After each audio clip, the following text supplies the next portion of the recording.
Welcome, everyone. I hope you are all ready for some super hype matches tonight. We are Rogues Gallery, and tonight we have a very special couple of matches for you all out there watching. Of course, I'm talking about the bottom half of our round of 8 of our Rogue City Rumble. Tonight we're going to be having a super hype starting match with Models versus cRoSs, and then after that we have another ridiculous matchup in DragOn versus Ty2. I'm just too juicy, and with me I have my great co-caster Keen, and Machine will be our observer tonight. Keen, how you doing? I'm doing great, man. How about you? I'm doing very well, man. I'm super excited for the matches tonight. These are some insane matches, dude. These are like some fucking like semi-final matches, and we're getting them in the bottom half of the round of 8. So yeah, seriously, I have a big banana grin on my face right now. Dude, I love every single one of these players. Like, Miles and cRoSs are two of my favorite people in the community. And Ty2 versus DragOn is just such a hype matchup. I feel like they've played like just countless series against each other since StarCraft Remastered came out, and it's always a pleasure to watch because Ty2 is just like DragOn's foil, really. So much history between Ty2 and DragOn, and just how often they've run into each other and how many times they've competed against each other. It's crazy.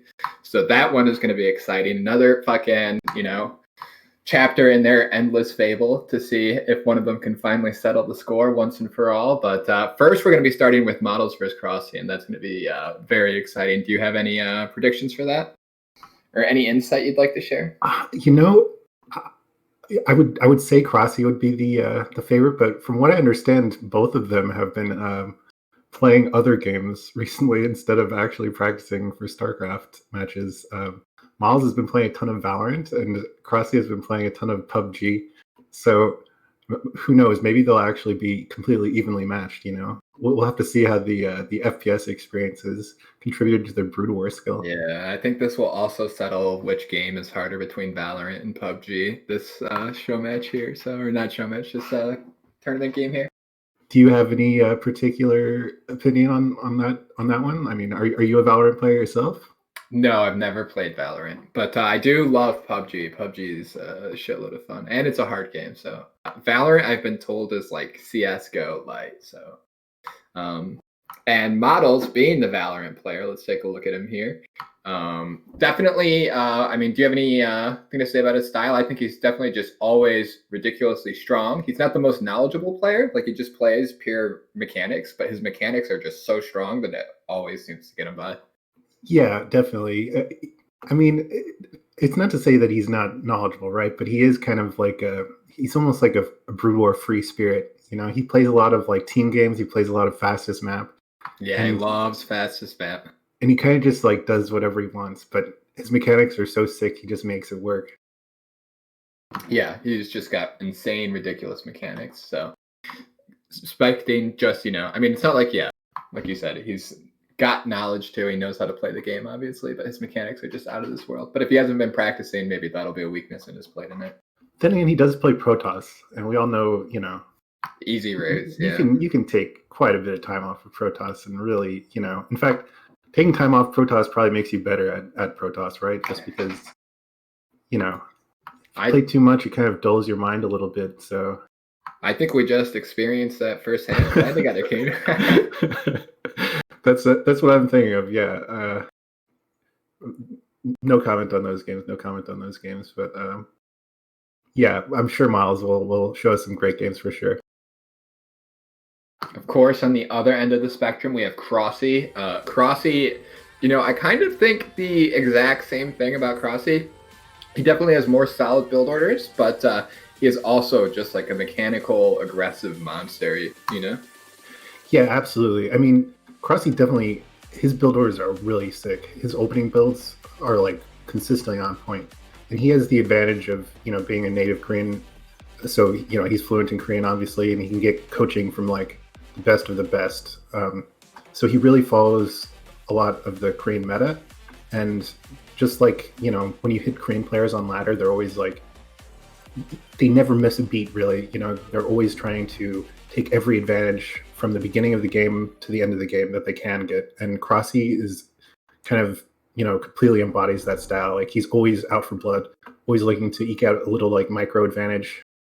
Yeah, you can definitely tell with cRoSs he has that killer instinct, which a lot of players, don't have. He's constantly ready to punish you for any kind of mistake you'll make during a game. Yeah, absolutely. I mean, and to sometimes to his detriment a little bit. Like sometimes he goes in a little too hard and he tunnel visions a little bit and kind of kills himself by being overly aggressive, I think. So I do know that sometimes he struggles with tournament nerves as well, but he has quite a few tournaments under his belt now, so I'm hoping he's kind of gotten over it a little bit. Yeah, 100%. So I think we should be ready to get into these games any second here. And it looks like our first map will be on Sylphid.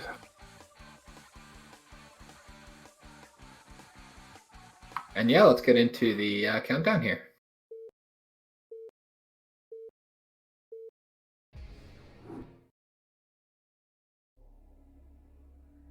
All right, so it looks like we have our pink Protoss models in the 12 o'clock position, and our blue Zerg cRoSs in bottom left.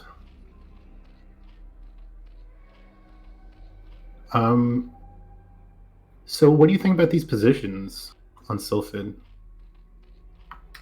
Yeah, pretty good positions for cRoSs. It just makes drops significantly easier because you have this huge wide space, and like drops into the main are directly harder for Protoss to defend. So pretty good advantage for cRoSs in terms of the positional spawn, but I don't think sometimes obviously that won't play any factor into the game. It's not like it's a crushing advantage or anything like that. Right. So right away, though, we can see that cRoSs isn't going to. He's scouting the the bottom right natural first, obviously. So yeah, a little bit of a disadvantage there, but like you said, it's totally fine. I don't know, like this map in ZVP in general. I'm not a huge fan of it personally, but I am more of a fan of Sylphid than like Eclipse or Polypoid or some of the more like super common maps nowadays. So personally, I would be happy to be playing on Sylphid, but I'm not really sure how cRoSs feels about it. How do you feel about Sylphid in general in PvZ? Yeah, I don't know. I've always felt Sylphid's really balanced. It's one of my favorite maps. So yeah, I miss it from the ladder pool. How did you feel about them taking away Fighting Spirit and Circuit Breaker, Keen? I was never a huge fan of Fighting Spirit, and honestly, I don't even really care. Like, even though everyone says Circuit Breakers is like, the standard Zerg map, like, I don't even really like Circuit Breakers. I'll be honest with you. So I'm kind of happy about that. I mean, I would rather have like either of those maps compared to like Plasma, obviously, just an absolute joke map. But yeah, I don't really mind it. Nice. So you're very happy with the new season. I'm sure you've hit A rank then, now that the maps suit your taste better. S rank even. Well, I have hit A rank this season, but yeah, I'm still going for the S rank. Okay, any day now. Any day now, yeah. Thankfully, the there's just that ugly ass queen icon for the S rank this season. So if I don't manage to hit it, I won't feel too bad. Yeah, it's no big deal. Dude, I wish I got that Ultralisk icon. That thing is so sick. Yeah, there's a couple of icons that I missed out on that I'll forever regret. The S rank Archon from last season, dude, that's fucking that dope. One's super dope. Yeah, the queen icon is so gross this season. So who even cares if you get it? Yeah, like, I'm not gonna get S rank this season just because I don't. Yeah. That's the only reason I'm not gonna get S. Same for me. I mean, I'm definitely S rank in skill, but I don't even want to get S rank. I'm beyond S rank, dude. I'm like an ASL qualifier. I just don't want that garbage on my account. Yeah, exactly. So I'll just keep floating, like low 2100s for the rest of the day. Yeah. If anyone looks at my MMR and wonders why I'm so low, it's just because that icon is repulsive. I don't even want to get near it, just to be safe. Yeah, smart decision, man. Getting back to the game, then. So yeah, gate first opening, but doesn't look like it did too much damage so far. Yeah, everything looking pretty standard so far. Nothing too crazy.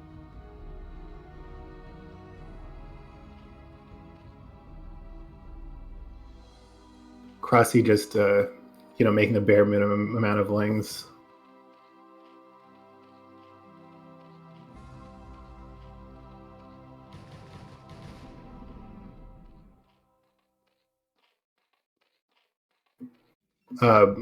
Apologies for the stream viewers. It's slightly blurry for us on the Discord stream right now. So yeah, we're having a little bit of a technical difficulty here. But it looks like cRoSs going for the 3-hatch Hydra, a very, very standard response to gate FE. I believe he got ling speed first, but so yeah, I mean, still very, very standard. Only having to produce update Zerglings is really ideal, honestly. So now he was able to like really take very little damage from the zealots from models. Yeah, and I don't think models got a scout off, so cRoSs should be in a pretty good position right now. And I know cRoSs 3-hatch Hydra is just like really, really deadly. His Hydra micro is impeccable. So yeah. models could be in trouble here if he doesn't get the scout off soon. But he's moving out with some zealots. He definitely needs to be careful with this Hydra bus for sure. But his Stargate is pretty quick here, so that's a big advantage for him. Getting the Stargate out this fast, it's going to be able to get him some scouting info. He is sending across 5 zealots across the map right now, so maybe these can get some damage done. He'll be seeing the Hydralist pop here, I believe, as they show up, unless cRoSs decides to defend with just pure ling here.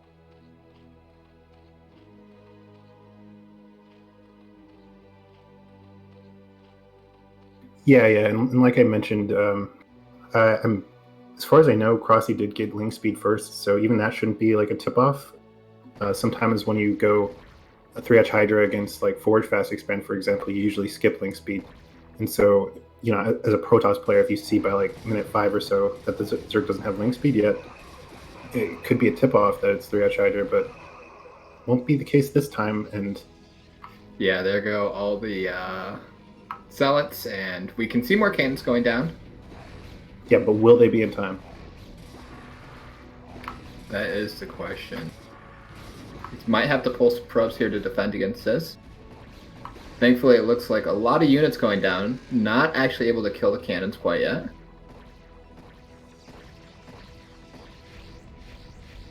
Corsair doing damage back in the natural desert, getting free overlords, which is definitely nice.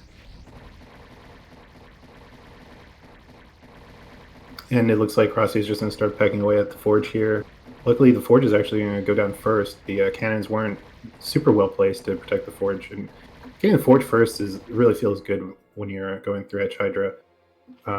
It delays Protoss from making further cannons, so potentially it could open up an opportunity to go further all in. But it looks like cRoSs is actually just going to macro off of this, and he's already starting lair. Yeah, and Model's actually playing... We're putting down like an appropriate amount of cannons for this.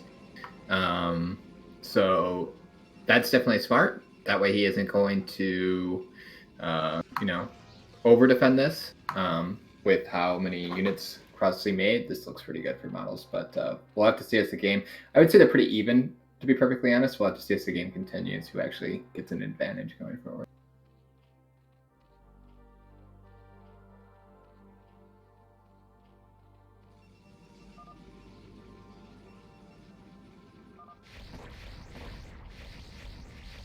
Lots of Corsairs coming in now, getting an Overlord. Yeah. It always hurts to lose Overlords early when you're going for a 3-hatch Hydra build. Your 4th and your 5th hatcheries are a little later than usual, so every larva counts. Yeah, the economic damage is especially bad here, and these Corsairs are going pretty unchallenged here. Definitely throwing a little wrench into cRoSs' build order here for sure.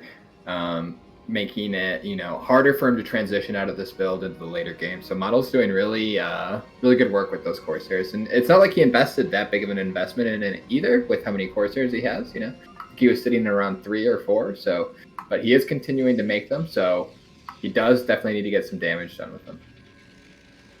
Yeah, absolutely. But yeah, it looks like cRoSs have kind of stabilized for both players right now.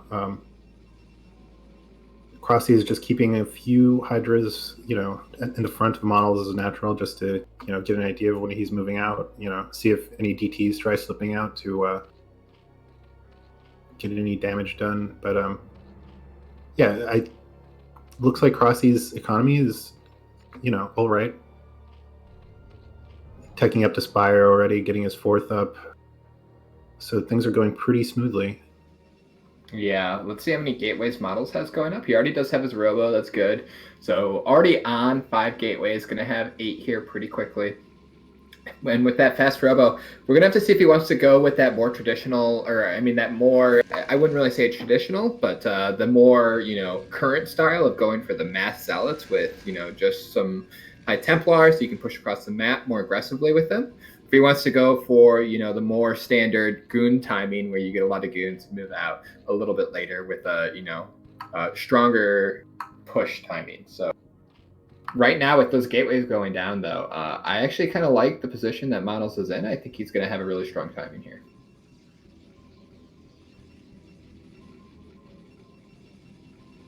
Yeah, definitely. I mean, personally, I always find the 2 base 8 gate timing like terrifying. It's just so hard to stop if the Protoss is, really solid with their micro and everything. And I always see people calling it like a 2 base all in, but really it's not an all in at all. It's just a really strong timing that Protoss hits, and if they don't kill the Zerg, they can just like back off, save their army and everything, and continue getting their 3rd and their 4th up, and go into late game totally fine. So it just really puts a ton of pressure on Zerg. Yeah, a lot of players confuse what an all-in is. Just going for a timing attack on 2 bases is definitely not an all-in, especially if you can expand behind the attack, or double expand after it, or if you do enough damage that you can just keep playing on 2 bases. All these things are not all-ins. If the game isn't over after the attack, it isn't an all-in. So yeah, 2 base timings can be really scary. It's just a really powerful attack that Protoss always has, and Models is one of those players where he's not going to get supply blocked most of the time, so his 2 base timings are going to be even stronger because he's just going to have such a massive army when he's pumping out of 8 gateways all the time.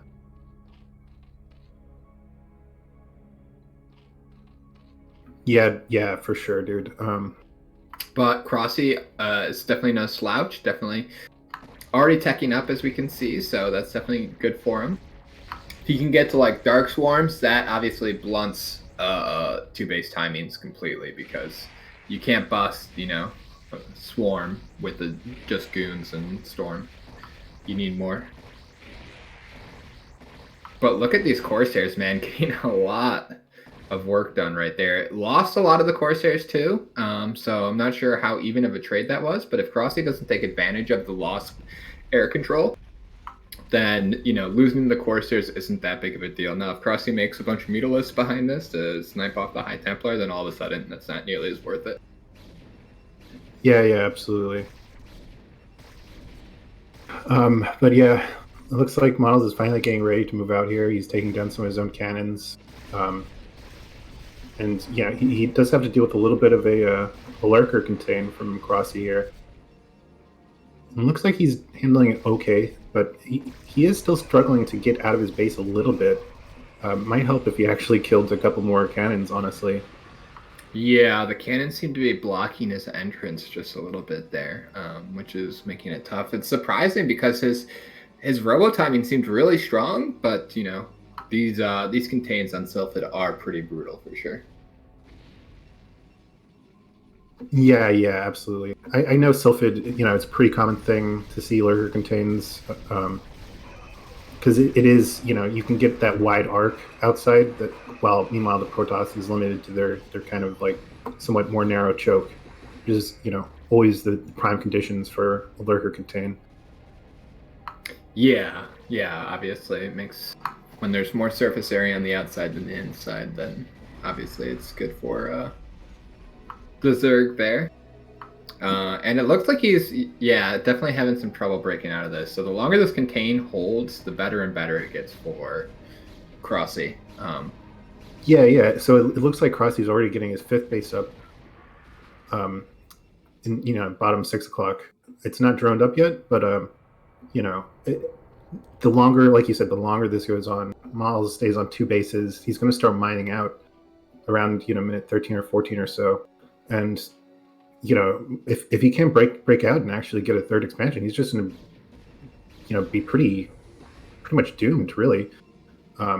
The one saving grace of this is like, the problem with Zerg trying to contain is like, if it's kind of a really difficult balancing act, right? If you kind of keep rallying all of your units there and like really investing, when the Protoss is able to finally break out, Zerg is usually in kind of an awkward position where they don't really have any defense or army, like standing army, left at home. So there is, potentially a window of opportunity for the Protoss to really, take the advantage back in that case. Yeah, for sure. But it's a balancing act to a certain point, but then it stops becoming a balancing act when you just start running away with a victory like this, and it's starting to look like cRoSs is just going to run away with this game. Obviously, Models is doing some good work here with the Zealots that he snuck out and taking out some drones, but when Zerg gets comfortable on 5 bases and you still haven't broken out and you're still on that 2-base economy, eventually you're just going to run out of steam. When Zerg has a higher supply than you do, it's tough to break out as Protoss. yeah, absolutely. I mean, 5 is greater than 2, so you would expect it's definitely tough for the Protoss to come back under those conditions.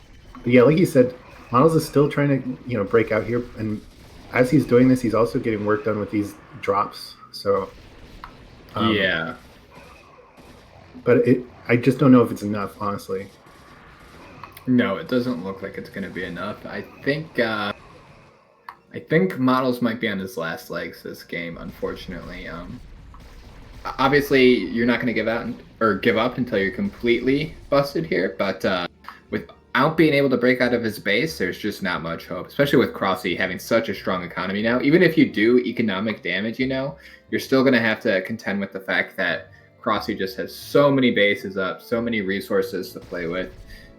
Even if you break out and double expand, you're still behind, Yeah, definitely. But yeah, Miles is just going for like one more final push here.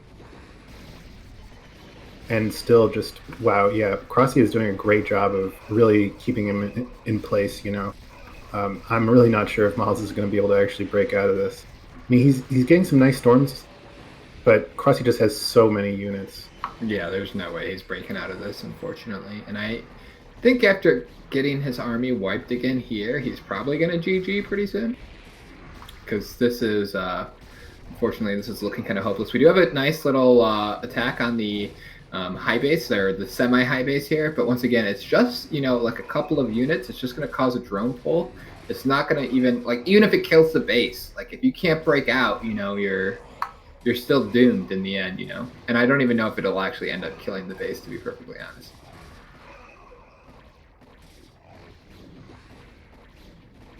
Just too much Zerg here, I think, for Models, and look at all these reinforcements that cRoSs has. He's making more lurkers. Yeah, it's just an endless amount of units here, and we're going to get the GG right there.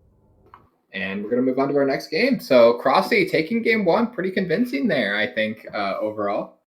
Yeah, absolutely. We'll just take one moment in between games to switch the Discord stream to Brood War real quick, so we can have a little bit clearer of a view of things. But really, really well played from cRoSs.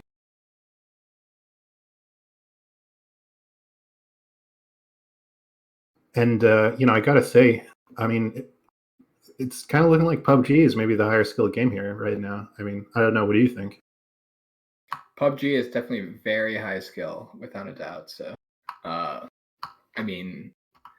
don't know if you can even be super consistent at PUBG because it's so random. So yeah, definitely high skill. And Valorant, I've always been told, is not high skill at all. So. Oh yeah, who are your main sources for that? Gypsy and Models, and those guys are. Oh, okay. Well, yeah. I mean, Gypsy and Models, both very level-headed individuals. Definitely, they say something like that, it's got to be true, right? So, yeah, it seems pretty clear. I would say so, for sure. There is no question that if Gypsy and Models said it, then it has to be true. Yeah, definitely. Especially Models. I mean, we talked about his skill in game, but we didn't really talk about his like character outside of the game. I mean, personally, or his mentality, or his like really just an upstanding guy. Like everything he says, you can take 100% at face value. He never lies or exaggerates anything. I mean, he's just great investor. Yeah, great investor. You ever anyway? He's good at Looks like on Polyploid this game we'll have cRoSs in top right and Models in bottom left, or sorry, cRoSs in the top left.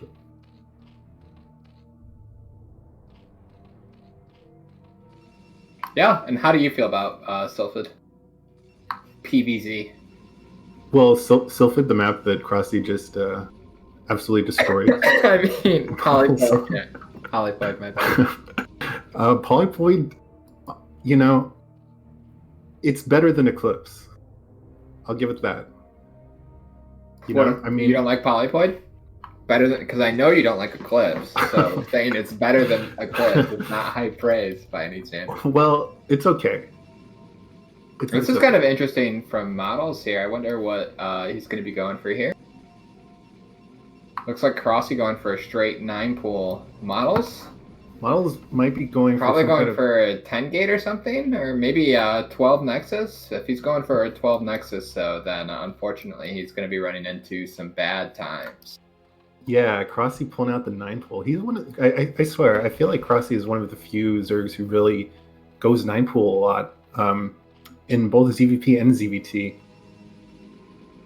Yeah, I think he's definitely one of those players that is willing to do any build on a tournament game. So Model's obviously taking a risk here, and unfortunately this risk is going to...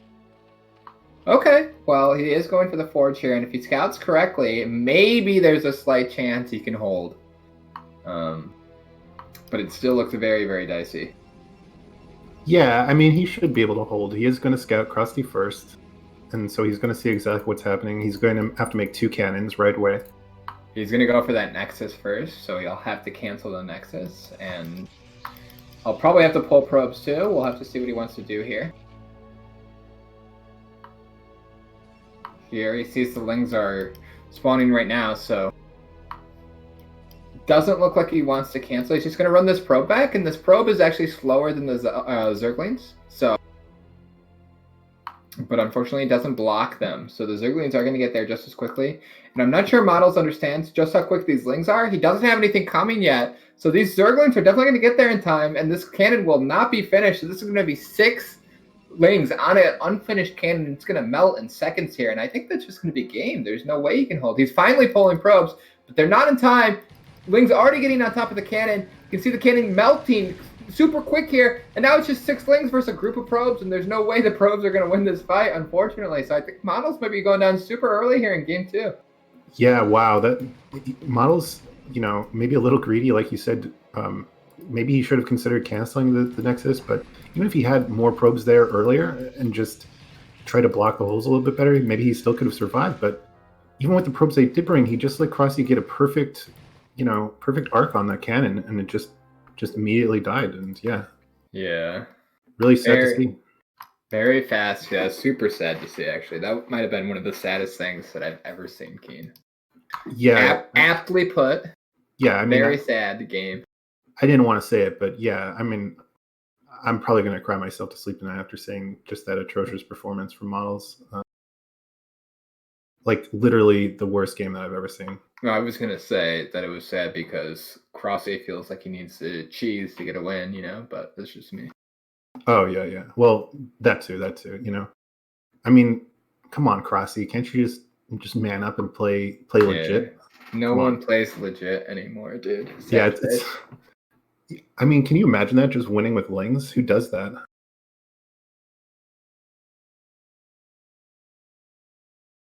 Anyway. Okay. Yeah, I mean, the next game here. Not how I would choose to play, but yeah, looks like our third game will be on Eclipse. Or I mean, sorry, Shakura's Temple rather.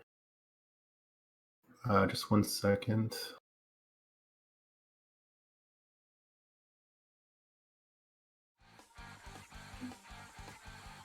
And yeah, should be getting into it in just a second. Awesome. So are you worried at all for models now? I'm a little bit worried.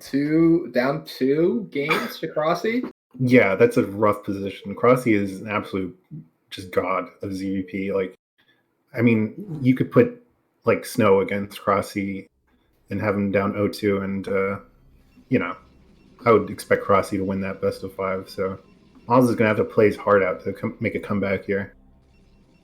Yeah, but this is maybe the map to do it here. Shakuras Temple, pretty solid map for Protoss, I feel like. But spawning in the top left, we have cRoSs as our red Zerg, and spawning in the bottom right, we have Models as our blue Protoss. And yeah, this map's just got pretty easy walls to make. Really good for gate fast expand that I've noticed since I've come back, which has only been a couple of days. So don't trust me 100% on that, but every time I've done it on this map so far, it's been pretty successful. Lots of good places to sneak your zealots into and stuff like that. And like I said, an easy wall to make. But this time, Model's going for Pylon in the main. He's going one base.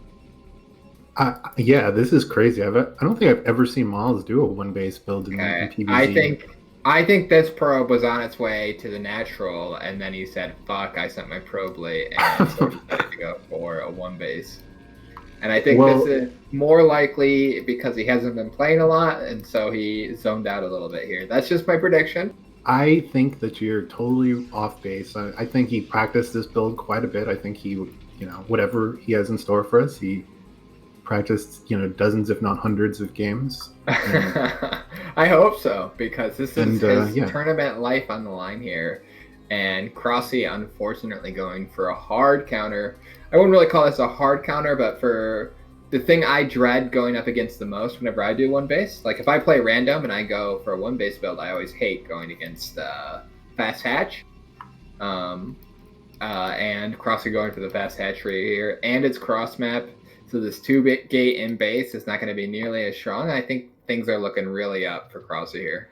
Yeah, this is actually rough. I mean, I don't know if Miles was doing this just as a reaction to the 9-pool last game, but yeah, like 11 hatch cross map against 2-gate in base, like 10-12-gate no less.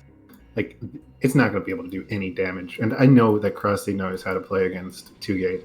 And cRoSs obviously scouting here too. This isn't going to be like some surprise where 3 zealots show up in his natural and he's unready for it. cRoSs is going to be prepared. He's going to know exactly what's going on. He sees that it's one base now. He's questioning why it's one base. He already sees the zealot there. He's going to know that it's 2-gate here. And yeah, this is just looking really, really scary for Models. I think he might be going home here. Well, he wasn't able to get up the ramp, right? So it's actually really well disciplined of him to stick around here. Yeah, so he's just going to keep probing in and see the zealot numbers. The question is Miles going to hide the zealots? Finally, he confirms that it's 2-gate, though, and now he sees the 3 zealots. Miles doesn't know where cRoSs is. He has obviously scouted. So he's going to be sending his zealots straight across the map here, but we already have cRoSs getting gas here. He's going to be getting speed soon. He's got a lot of links on the way, and he's got so many larvae to work with. That's the big advantage that you have with this 11 hatch here, is that you just have so many larvae that by the time he gets there, there's going to be a lot of links, and these 3 zealots are going to get surrounded and probably killed. Yeah, absolutely. And see cRoSs going for the third hatchery in base already. So that kind of indicates to me that he's not going to be making like a SimCity as a natural, so he might just be trying to make mass ling and just deal with this without even one sunken. I do love how he kept the probe alive Models, and now this is going to be able to help him so much in this fight here. That probe adds so much damage. Yeah, it's surprising, but it really does make your zealots so much stronger. You can see that first circling going down so quickly there because of it. Waiting to recombine with the rest of these 5 zealots here, and all of a sudden, Models is the one that has the stronger army here. He's pushing forward, trying to push into the natural. cRoSs in the meanwhile, still making so many links here. But it looks like he got held up a little bit. Just now, finally making 3 more links in the main there. These links in the natural are going to pop much faster, you can see. And Models just playing it really safe, really comfortably. He's not pushing too far with these zealots. He's just getting value while he can. You can see, like, practically none of them have taken any actual damage yet. Only the shields have been damaged. This is really bad for cRoSs so far. Yeah, really, really nice decision-making from Models there. And there was a bit of a hiccup while cRoSs was going back to base and macroing. He actually took a pretty, poor trade. So Models is actually, in probably like the best possible position he can be going for this build. I mean, he didn't do any damage, but he didn't take any damage either. And cRoSs still. Here comes speed though. This is very scary for Models. But look at how many zealots he has. He needs to block his ramp. He doesn't want Zerglings up in his base. It looks like some Zerglings might get in. Oh, just in the last second he blocks it. So important there. And now he needs these zealots to chase off these Zerglings. Look at how many Zerglings cRoSs has made. His economy is actually not that much stronger than Models. You have to remember Protoss can constantly be making probes, while Zerg has to decide between units and drones. So as soon as this Nexus finishes, which it's doing right now, Models' economy is actually going to be in a really good spot where I feel like cRoSs might be the player in the bad position here. I think Models might have turned this all around. I don't know. Look at the supplies even. Yeah, I mean, cRoSs was pumping drones while he was doing this attack, so it's not like it's really all in. He was just putting pressure, and he did, scare Models a little bit. Models kind of cut probes for a little bit, so cRoSs is only like four workers down right now, and he can make that up pretty quickly. We see he's, making more drones out of every single hatchery right now. So his economy is going to be, pretty decent. He's already going into, Hydras. So I think he's going to be totally fine. I'm assuming he's going to try to get his third base soon. And then, 4-5 hatcheries, he'll just have really great production. Models is still pretty late, to tech. He doesn't have a Stargate or anything. He just has a Citadel that's halfway done. So I think cRoSs is actually in a totally fine position as long as he doesn't throw away units needlessly. And there is definitely going to be a timing here where there's a lot of zealots and not that many units from cRoSs here. We'll have to see if Models wants to push out with that timing or if he's just going to play defensively. Obviously, right now he's getting his economy back up. He's adding more gateways. Looks like he's going to have speed on the way here, and maybe that's the timing that Models is going to wait for. Once that zealot speed finishes, he is going to have a massive zealot army. cRoSs looks like he wants to try to end the game here, though. He's not going to wait for that timing. Going across the map right now, we only have one cannon here, but with speed Hydralisk on the way, that's a little bit scary for Models there. Yeah, it's definitely scary, but I mean, a lot of cRoSs lings kind of died just like in random little altercations. And so there's not really that much of like a meat shield for these Hydras, and the Hydras are still in fairly low numbers. So, it'll definitely be a while before cRoSs can really, really threaten Models' natural. On the other hand, his Templar Archives was just put down a few seconds ago, so it is going to be quite a while before he has High Templars with Storm.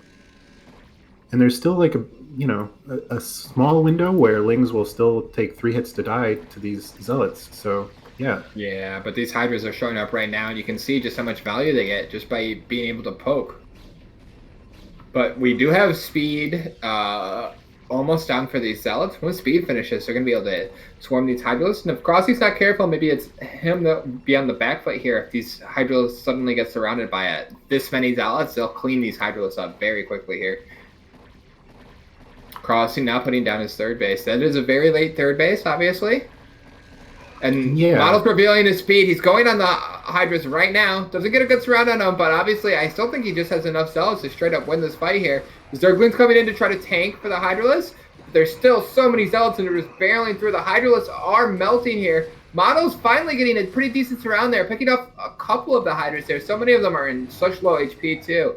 Well, let's see if Models keeps pushing across the map with his units. It looks like he's going to play a little bit more defensively. We'll just keep macroing up here. He's already got his Templars Archive. He's got speed done. I'm sure he's got High Templars on the way. I'm a little bit worried about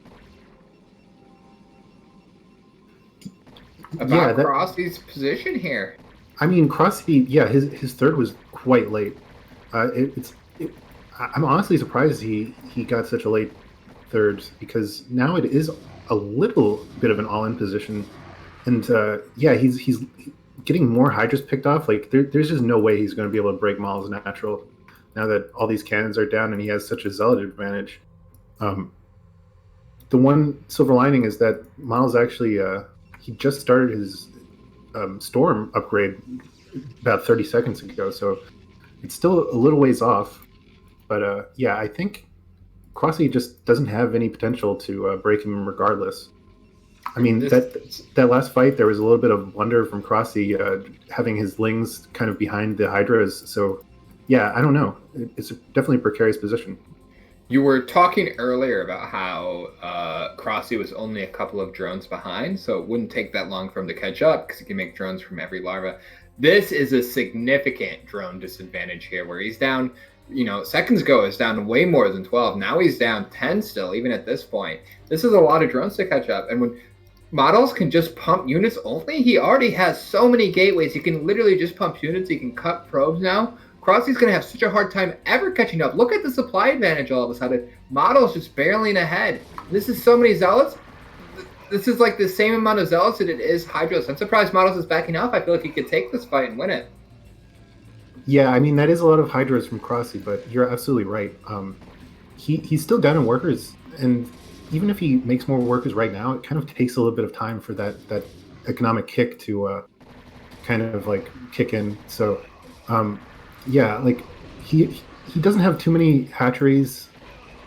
Total of 5 hatcheries at almost 11 minutes in. It's not really where you want to be, and yeah, kind of unfortunate. I mean, this is a really good trade for him right now. A very small number of zealots. Very good trade. Yeah, I'm surprised Model's taking this fight here. After the storms were wasted and still sitting here. And he might lose these 2 High Templar for free because he wasn't paying attention to them. Nope, they actually get pretty decent storms off there. And yeah, look at the position that cRoSs's in. He's so far down in supply. He's got to struggle so much to get any kind of units built. He's trying to get out drones, and now he's trying to make Mutalisks to help his position here. But as soon as Models pushes across the map, he's got the Dark Archon to stop the Mutalisk. He's already got the counter to the Mutalisk. cRoSs's in such a tough spot. Yeah, absolutely. I don't know. I mean, Dark Archon, if you're not going, Ser is, the kind of like unit to get right for Maelstrom. But like, I'm wondering if Miles is like a little intimidated by cRoSs, because I know cRoSs has a really, really sick mutant micro. So that could have played into his decision too. But yeah, I think if he plays this correctly, he should just kind of bowl over cRoSs. But yeah, we'll have to see. I'm feeling really confident for Models this game. This is looking more and more impossible for cRoSs. This is like a super tough hurdle. These Mutalisks getting into the main is nice. It's going to disrupt mining. And obviously, another big thing for cRoSs is that Model still isn't taking a 3rd base, which I feel like he could probably take freely now if he wanted to. But cRoSs is still struggling to even get his economy going. He's still trying to make drones to catch up to Model's probe count, Yeah, but I mean, getting some probe kills there is really nice, but he does recognize the threat of Models coming back into his base with Dragoons and Archons and everything. So he's already kind of ceding that map control that he had there. And Models, yeah, he hasn't taken his 3rd yet, but really, I mean, I think as Protoss, you're pretty comfortable usually if you're 2 base versus 3 base. Zerg really starts getting scary when they get like up to 4 bases against your 2 base, in my opinion at least. But yeah, still going back in with these mutas at just the right time before these 2 cannons finished. Really nice timing. Unfortunately for cRoSs, if these Mutalisks are over on the other side of the map, one thing that they can't do is stop these storms from reaching his 3rd base, and it looks like that's what and all these Mutalisks going down too. Looks like Models is going to be pushing across the map anyway, so, and he has got a lot of storms in these 2 Templar. He's going to have at least 3 storms here, and 3 storms with this big of an army supporting it is going to be enough, I think, to push through here. Big first storm there, and we need to see another big storm, but this one actually dodged very well. cRoSs not taking a lot of damage at all. He's got one more storm with this group of army here, so we're going to have to see how well that gets off. Pretty decent there, killing quite a few Hydras. And these Zealots have already mowed through the Hydras in the natural now, getting reinforced from behind with the rest of his army. And cRoSs just melting here, his army, getting dominated in supply too. I don't think he's going to have enough to hold here, Keen. Yeah, the reinforcements coming in just to seal the deal. And Model is like, he has an upgrade advantage, he has an army advantage. It's just really, really tough for cRoSs to do anything here. Yeah. What an interesting game. I want to, take back all the negative things I said about him, forgetting to send out a probe early. This was clearly a planned build. He practiced it, he executed it perfectly, and this was the most dominating game we've seen out of Models the entire fucking series, This is literally a Models victory from start to finish. We really saw his mechanics shine through there, and yeah, he takes it pretty convincingly, I think. Yeah, absolutely. And, we talked a little bit earlier about how, like, Models is kind of, well, I called him a little bit of a free spirit. But he definitely, he has a lot of experience just playing like fastest map possible, playing like team games and stuff. So I feel like this is exactly kind of what you would expect to see from him. He really thrives in these kind of like chaotic, uncertain game situations where, like, some players might not be sort of used to playing against these like kind of off meta builds a little bit. That's exactly where Models wants to be. So I'm kind of hoping he does something a little off in the rest of the series.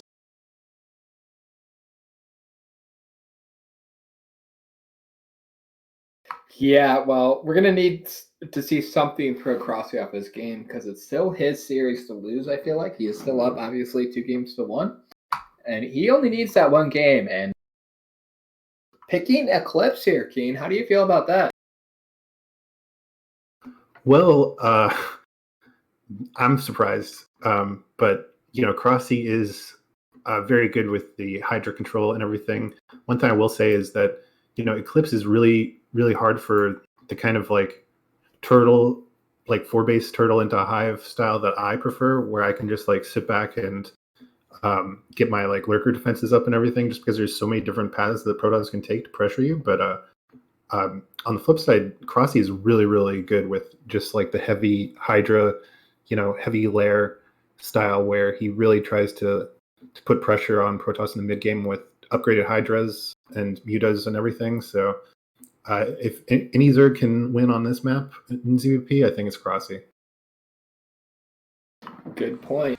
This map also does have really good contains here. We saw that work out so well from Sylphid. So yeah, we'll have to see. Let's get into the game. Definitely very excited to see who's going to take this one. If Models can bring it back to 2-2, then, that gets really hype. You know what I'm saying? Yeah, absolutely. First of all, let's introduce the players. We see cRoSs, our red Zerg in top right, and Models are blue Protoss in bottom left. But yeah, I'm expecting that cRoSs is still probably pretty comfortable. He still has the win advantage, obviously.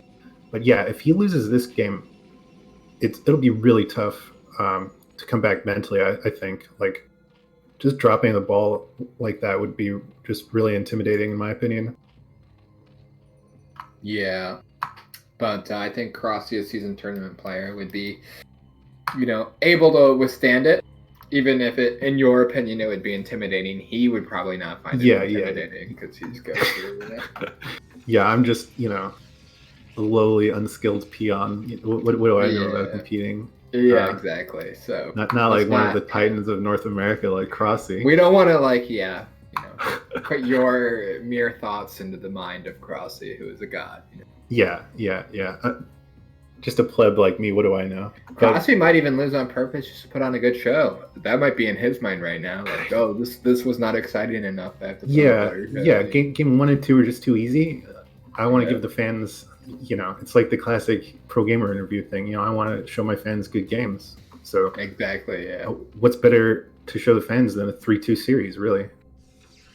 We have a very classic build order here from both players. Overpool versus Forge Fast Expand. Yeah, for sure. I'm kind of surprised. Miles has gone Forge Fast Expand 2 games in the series now. Game 2, obviously, we didn't really get to see what he had planned off of this opening because he just died immediately. But yeah, I mean, Gate Fast Expand is definitely like 100% the more common opening build nowadays. So I'm wondering what Miles' thought process is here. Yeah, perhaps just looking to get a specific build order done. Obviously, Forge Fast Expand, way less variants, so way easier to get the actual build that you're looking for done. But still a little bit scary here for Models. We'll have to see what he wants to do here. He doesn't want to lose his probe right at his natural. Looks like he's going to be able to fight off that drone, though. He does need to get that cannon out before these Zerglings pop. He doesn't want to have a repeat of game 2 where the Zerglings were able to get in. But this time I think I'll have more than enough time to get those Zerglings, or stop those Zerglings from getting in. Yeah, he'll definitely be fine.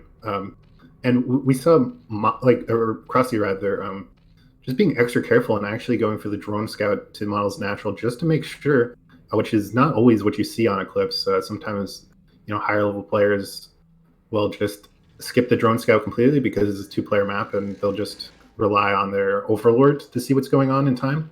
But maybe cRoSs is just, after the 2-gate last game, he's just a little, wary. Not really sure what Miles is going to pull out. Could be some kind of crazy proxy or something. We see in BSL, cRoSs actually did kind of get bitten for that same reason by Quirk going for 2-gate proxy with a fake fast expand.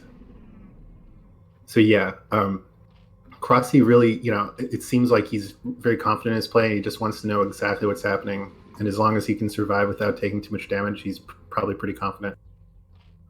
I love the second probe by Models. You can see it's actually going to be able to get out a full scout here. So he's going to know exactly what he has to prepare for and what he has to defend against. Really, really smart. Send it to the bottom right. Waited for his first probe to die just in case he needed it. And now he's going to be able to get that full scout off. So really, really smart play by him so far. I actually really love that play. Yeah, definitely. Both players being very careful. It's always really awkward to play a game of StarCraft without having perfect knowledge of what your opponent is doing. So being able to just see exactly what they're teching, making sure they're not going for like a 3H Hydra build or something, it's just huge. So yeah, we'll have to see what Miles is planning. He hasn't started his +1 yet, so maybe he was going planning for some sort of like strong CRDT timing, like you were saying, which is a little more awkward if you're going for a gate fast expand. Yeah, definitely. Oh, sorry, go on. Definitely, yeah. Obviously, the Forge Fast Expand is way easier to pull off complicated build orders because there's less variance. So you can get your buildings down on time and just know exactly, all the timings that you're trying to hit there. Where Gateway, you're playing more fluidly and more, with the flow of things. But yeah, with Stargate already finishing up, it looks like we're going to be getting our first Corsair here. Citadel of Adun. So honestly, nothing, super out of the ordinary here from Models. Doesn't look like he's even going to be going for like a ridiculously fast Templar timing. Maybe a little bit faster than average, but yeah, pretty solid gameplay all around. Yeah, absolutely. And just going back to scouting, we saw beautiful fanning out of the Zerglings from cRoSs just to see if there's any like zealots hiding out on the map to try to pick off a couple drones. But yeah, otherwise it's really stock standard ZVP. Yeah, very, very nicely done build orders from both players. And honestly, this Citadel is very early here. So what we might be seeing here is a very fast speed lot timing. You can see he actually didn't get the Templar's Archive early at all. He's actually getting speed this fast. So his speed's going to finish closer to 7 minutes versus like 7:30. And with it finishing that early, that might catch cRoSs off guard. He needs to be careful not to lose his first Corsair. Scourge almost picking it off. It just actually manages to barely get away there. So he doesn't want to lose his first Corsair. He's only making one here. So you can see just how aggressive this timing is. He's got this second Gateway finish here. So it's going to be a lot of Zealots finishing up very quickly here. And if cRoSs isn't making Mutalisks behind this, he is actually making Hydralisks. This might catch him off guard here. Yeah, but he should see exactly what's happening. So Miles is actually, he started producing another Corsair to throw cRoSs off, I think. So cRoSs sees that there is some production. He doesn't have a 100% sure count of what Miles' Sarah numbers are, but Miles already moving out before speed or +1 is even finished, just trying to put a little bit of pressure onto cRoSs. This is actually a pretty scary timing here. I feel like with 7 Zealots moving across the map, this is not a lot of Hydralisks. This is definitely kind of scary. We'll have to see if that +1 times out just in time. I don't think it's going to, though. It's only going to be 7 Zealots down +1, but they do have that speed, like I said, and that speed is so important. You can see cRoSs himself doesn't have speed yet, so this could hit him, but he does have a lot of Hydralisks, definitely enough to scare off these Zealots. Yeah, absolutely. And just getting, perfect merger of his armies here. I'm not so sure about that move out timing from models. That's a little strange to me. I thought he was in a good position, kind of hiding his build a little bit with the Corsair, the Stargate flashing, but he thought he was in trouble, I guess, and just decided to move out right away before +1 is even finished. And now he's going to be stuck in his base for the foreseeable future. I think he wanted to hit that perfect timing with the speed lots, but cRoSs already being so smart about his build, already getting the speed Hydralisk and getting enough Hydralisk that this is going to do a lot of damage. But these 4 Zealots sneaking out behind the rest of the army, and you can see back at home, cRoSs making drones, and he hasn't seen it yet. These 4 Zealots could get so much damage, and they're going to run right up there into the 3rd base. cRoSs is going to have to pull all his drones here, running them away. Looks like he's got Hydralisks in the way, already getting so much disruption done to this 3rd base, so this is so smart by models. Yeah, really, really nice job delaying the just the massive amount of Hydras that were going to start raining down on his forge and gateway. I think 4 or 5 drones got picked off, and then all this delayed mining time really hurts as well. So nice job from models, just keeping himself in the game a little bit. He also has this DT out on the map, potentially going to be able to get some damage done. But cRoSs, on the other hand, has gotten his drone count up to a really comfortable amount. He's going to be able to take his 4th base here. We can see a drone actually going out to do that right now. So cRoSs in a really comfortable position too. I think both players have transitioned into the mid-game fairly well here. Maybe cRoSs with a slight advantage overall, but nothing super significant. Yeah, absolutely. I mean, we do see a very healthy number of drones from cRoSs, just, a few less than models overall. So exactly the amount of drones that you want for these 3 bases. And then his 4th is going to get down fairly quickly, as long as he actually places it before this DT gets there. But there are some Hydras and Overlord on the way, so should go down without any fuss. And yeah. I don't think either player is uncomfortable with the position that they're in right now. I think it's pretty balanced. So we'll have to see how each player wants to continue going forward. Models needs to be a little careful here, not to lose any of his High Templar here. Looks like cRoSs is going to try to pick some off. He's going to maybe get 1. Oh, just barely. He loses like 6 Hydralisks for it. But still a trade, definitely, that he wants to take there. Obviously, losing a couple Hydralisks for a High Templar is totally worth it. Yeah, absolutely. It does hurt losing the Hydras, but yeah, like High Templar at this position when you're still on 2 gas and just 2 bases, are each one is very precious, especially if you're going for any kind of big mid-game timing. And this is so scary. There's so many Hydralisks coming up. He needs to be so careful not to lose any of this, and he's blocked. All his goons are blocked in, unfortunately. So now he might actually lose a lot of his High Templar here. Big Storm there, getting lots of damage done on the Hydralisks, actually forcing them all back there. So it looks like he will actually be able to get his goons out in time. He's actually going to lose all 3 of his High Templar, though. Such unfortunate timing there, and you can see this is why you need the High Templar. The supplies are so close that these Hydralisks are going to get so much value if they ever take a straight-up fight. Meanwhile, cRoSs's got his 4th base up. Models is trying to get this 3rd base up. He hasn't even started it yet, though, and it's going to be denied as soon as cRoSs sees what's going on here. Yeah, picking off all those High Templar was absolutely devastating. And he even delayed +2 from models, and I don't know what Miles is going to do here. Like, he doesn't have any High Templar with any energy. This is just goons, and goons just get melted by Hydras. Oh my god, trying to retreat into his base. So devastating. They're losing so many goons just trying to retreat into his base. I think he might have even should have just taken that fight just because he lost so many goons retreating there. Yeah, retreating back into that funnel is not what you want to be doing.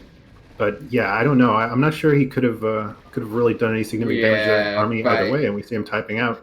Yeah, he's going to GG there. Unfortunately, it looks like it's too difficult to break out of that. And yeah, cRoSs taking it 3-1. I think cRoSs proving a point that PUBG is the harder of games. Yeah, and also that he doesn't care about the viewers because he didn't purposely throw that game to take us to Game 5. Yeah, that was the most fucked up thing that I've ever seen. Yeah, almost as fucked up as what Miles did in Game 2. I was a cRoSs fan up to that point, too. Anyway, well done by cRoSs. Really, really well played. Convincing victory. just showing why he is like the premier Zerg in North America. Really, I think, yeah, after a performance like that, any Protoss that is going to be going up against him should be, pretty scared. Terrified. Yeah. Yeah, cRoSs definitely a scary player and showing it why there. So super excited to see him in the round of 4. But now we're going to be moving on to another super exciting match, Ty2 versus DragOn. Keen, who do you think is going to take it? Well, I mean, my mind says Dragon, but my heart says Ty2. Like, first of all, I just want to say, like, I just love to watch Ty2. He's always like, you just never know what to expect coming from him. So every game he plays is super entertaining, and he comes up with the craziest possible stuff. And he's also just a hilarious person. So I really kind of hope that he gets through. I would prefer another ZVP in the round of 4 rather than a ZVZ. I gotta say, I want Tai2 to win this, but I do know that Dragon, has been a little more active than Tai2 recently, and I know like he's lost a lot of series to Tai2 before, so I would assume that he has a bit of a chip on his shoulder and something to prove. So we'll have to see. How do you feel about this matchup? Yeah, I definitely agree with you in terms of the activity and the chip on his shoulder there. We definitely saw Dragon. He's put up some pretty good results in BSL, so I'm expecting big things here. I think he's definitely one of the preeminent. Oh, I wasn't sorry. My bad. I wasn't sure because we were casting from replays, but looks like Crossy is actually here for the winner's interview. I guess Miles was the one who had to dip out tonight. So welcome, Crossy. Congratulations for your victory and congratulations for getting into the round of 4. How do you feel after those games? I I won and I made it to round of 4, but I wasn't really happy about all those 4 games because since I haven't really played StarCraft that much recently, I made mistakes every game. Like I remember first game I forgot to put my drones into my second gas and I forgot my upgrades all my 4 games. But I realized also Models made mistakes during the game because he also hasn't played StarCraft that much. So I think I was lucky that I could beat him to yeah. I thought I was lucky because I wasn't really happy about my play. Well, yeah. I mean, regardless of the rustiness, I guess you probably picked a pretty good time to go a little inactive and dip your toes into some other games. But I mean, yeah, like you said, Miles also hasn't been super active. Um, Either way, you had a really commanding victory. Um, One thing I was wondering about was game 3. Were you expecting a 2 gate to come out any time from Models, or was that just like catching you completely off guard? Um, I went 12 edge because I expected him to go gate expo, but I didn't really expect him going 2 gauge. But after I saw his 2 gauge, it was cross position and I was 12 edge, so I was really confident. And once he pulled back his 5 sillage, I was thinking because I had 3 hatch and I upgraded link speed already, so I kind of knew that if I just go Ling all in here, then Models won't be able to hold it.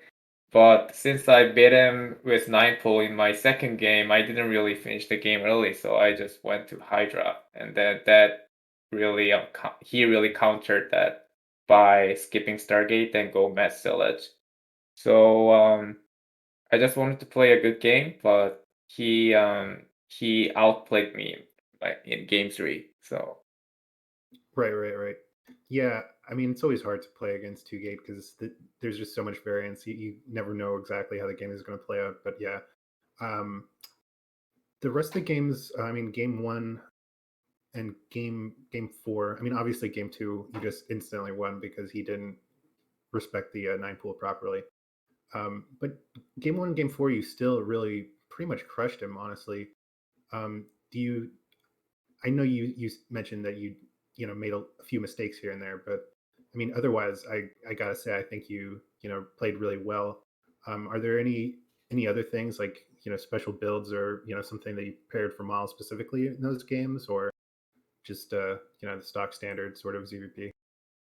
No, I haven't really prepared anything against models, but the first game I went 973, and models' reaction to 973 was a bit old, bit like the how he played is bit old because like a few months ago, Protoss used to just make goons really fast, but now Protoss makes mass silage to prevent Zerg to make lots of drones like I did in my first game.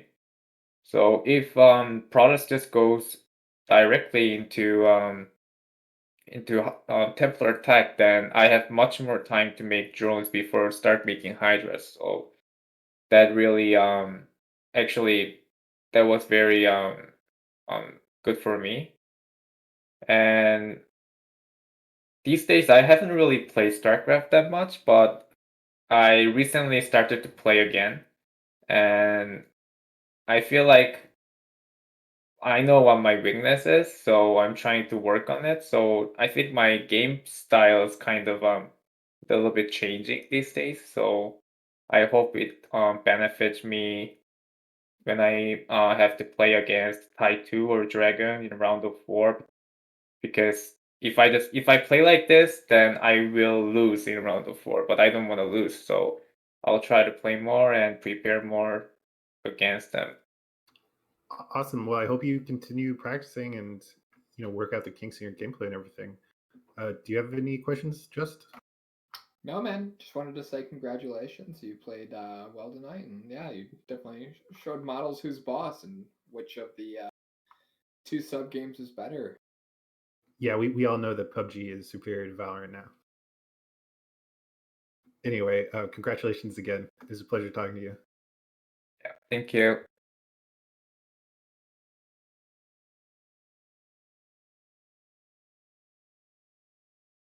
Okay, thank you again to cRoSs for that interview, and I think we're ready to move on to set 2 or match 2 of our night. Yeah, definitely. So yeah, like we were saying before the interview, Ty2, the Zerg player in this equation, he I mean, he's always been the wild card, right? But like he took down Boa in the round of 16 to make it out of his group first. And like I gotta say that was completely unexpected, even for Ty2, for me at least, because Boa has just looked unstoppable in North America, and just like just in StarCraft, foreign StarCraft in general. I mean, the guy is just a beast, and losing to Ty2, a player who obviously has a very storied, amateur StarCraft career, but he's been inactive for so long recently. That was completely unexpected, and yeah, I don't know. I just have no idea what to expect from Ty2, but this will be a best of 5, so maybe a little more pressure for Ty2. I mean, crazy builds can only work so many times before your opponent maybe gets a handle on them. But I don't know. What do you think, Just? Yeah, Ty2 is definitely a beast, but DragOn is that stalwart, defender, that confident player. Just seems, so knowledgeable with his play, knows when to cut corners and stuff. So I don't know. I think DragOn might be able to take it, man. He's been playing so good recently too. I am pretty confident in Drag taking this one. Yeah, definitely. I don't really know DragOn very well personally, but I would guess that he's been practicing quite a bit for this matchup. Um, and yeah, like you said, he's just like the stalwart kind of like defensive, um, Protoss player in North America. Really, these two are almost opposites. Like Ty2 is the cheesy mix up player, and DragOn is the player who just plays very patiently and tries to get to late game every game, and just play safely and as standard as possible. Make sure he gets his economy up. So yeah, I don't know. I guess we'll just have to wait and see how the games go. Really excited for it though. Oh, okay. Yeah, I don't know. What do you think? Well, I don't know. It's tough to predict the future. I just don't know what to say, man. Ty2, he's You're just a insane, Ty2 fanboy, man. I'm a Dude, Ty2 fanboy. I love Ty2. I hope he does well, and I'm just hoping for a good, clean series here. I think we should be getting into this games any moment here. So yeah, I'm just super excited. Can't wait to see who's playing. They're just going through the picks and bans right now, so it looks like they're going to the game this very second, and yeah, we're about to start this. So, I mean, if anyone is familiar, any of our longtime NA StarCraft viewers, they're going to be familiar with this matchup. They know Ty2 versus DragOn. This is storied in NA history. This has happened so many times. Such a hype matchup. So much history behind these two players playing against each other. I'm just super amped for this game.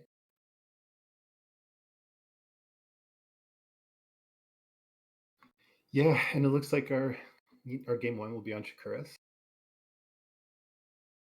I actually missed. Did you see the maps that they banned? I can probably find out.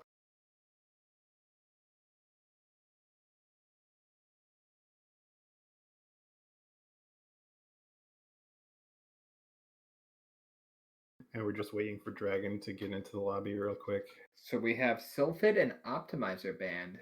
I'm surprised. DragOn with the Sylphid ban and Ty2 with the Optimizer ban. I hate benzene so much I always ban it, so that's why I'm a little surprised that that DragOn decides to ban Sylphid instead. Yeah, I'm curious about that as well. Benzene is really the only map in the map pool that is significantly Zerg favored.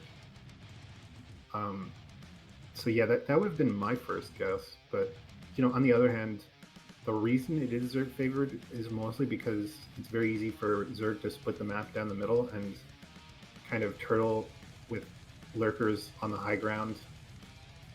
And maybe that's not necessarily what Ty2 is, not necessarily his strong suit.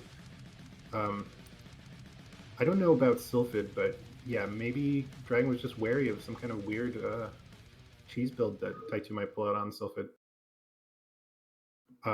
Optimizer, on the other hand, I totally understand Ty2 banning because it is just an awful Zerg map with, Protoss getting access to like 3 early gases. It's just insane. Yeah, definitely a big advantage for Protoss in that map. So I can totally understand the Optimizer ban. Tough to get anything done on that map. Looks like we're having just a little bit of difficulty getting players into the game here. So give us just a second here and we'll be starting up any minute now.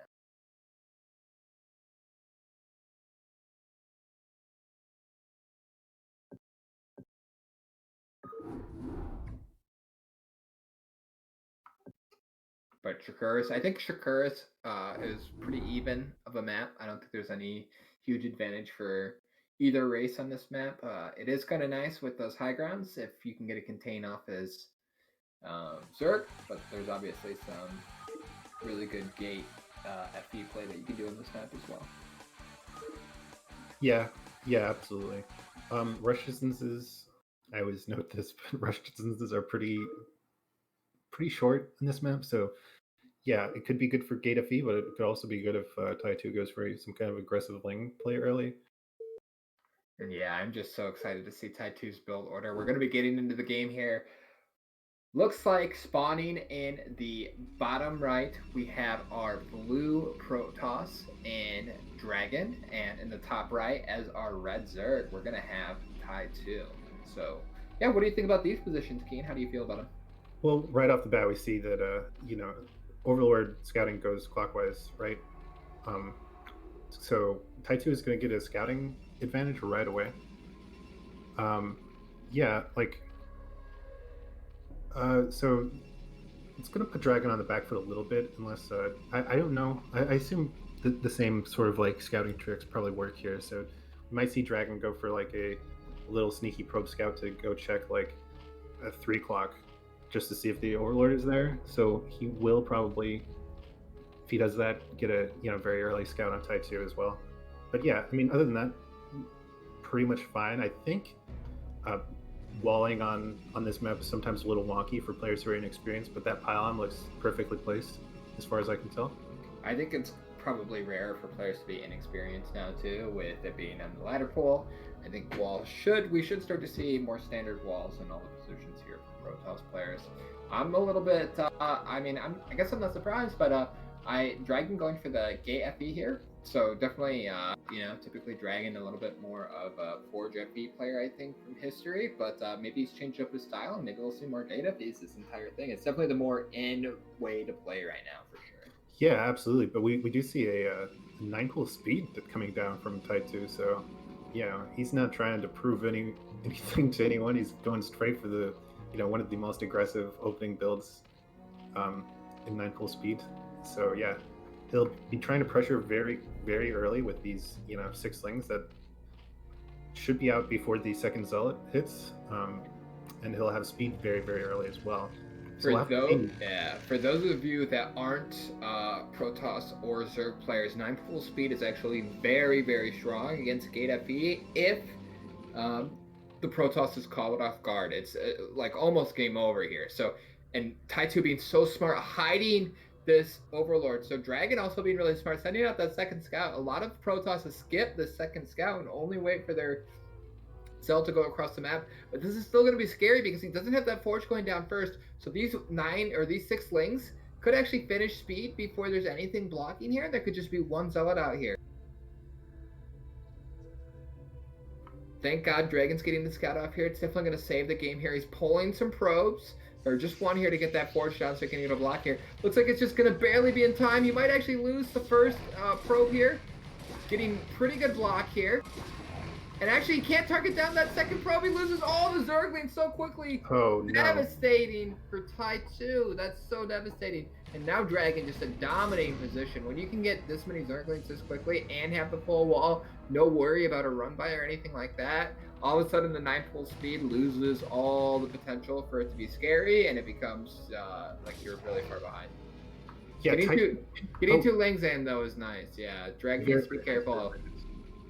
Because 2 lings with speed is actually super scary because it can get so many probes over time if you micro them well enough, Yeah, and speed is just devastating when, like, this early in the game. I mean, yeah, so we see Ty2, he's going to be pressuring the cannons with the 2 lings inside. He can outrun any Zealot, any probe, and he can, he's just going to keep pumping lings and trying to pressure down this gateway. I expect to see him start attacking the gateway and keep trying to pull the Zealots in different directions with the 2 lings in the main. Getting a lot of damage down on this gateway right now. If he can start chipping away all of the shields and actually getting health damage down on this gateway, I think we can definitely expect possibly just a ling all-in from Ty2. But, getting that pylon there is pretty nice too. It could supply block DragOn here. But we have to remember this whole time Ty2 is making Zerglings. He's not making drones here. So and the cannons are finished now, so DragOn is safe. There's no amount of lings that is going to break 2 cannons. I don't care what anyone says, Keen. It's not going to happen. So the Nexus is going to be able to get down here. We're just going to have to see if these lings have done enough damage. And I don't think they have. I think DragOn is feeling really comfortable going, into the mid game here. I mean, meanwhile, though, the Nexus got down at like 4:30 or so. I mean, very, very late Nexus. DragOn's just now getting his gas down. Ty2 has already started his lair. So, I don't know. I think DragOn is in a really awkward position right now. It's going to be a long time until he can get any kind of scouting information. It's up to Ty2 can honestly just tech into whatever he wants off of this. Yeah, DragOn definitely going to have to play very safe, which we could see, obviously, helping Ty2 quite a bit.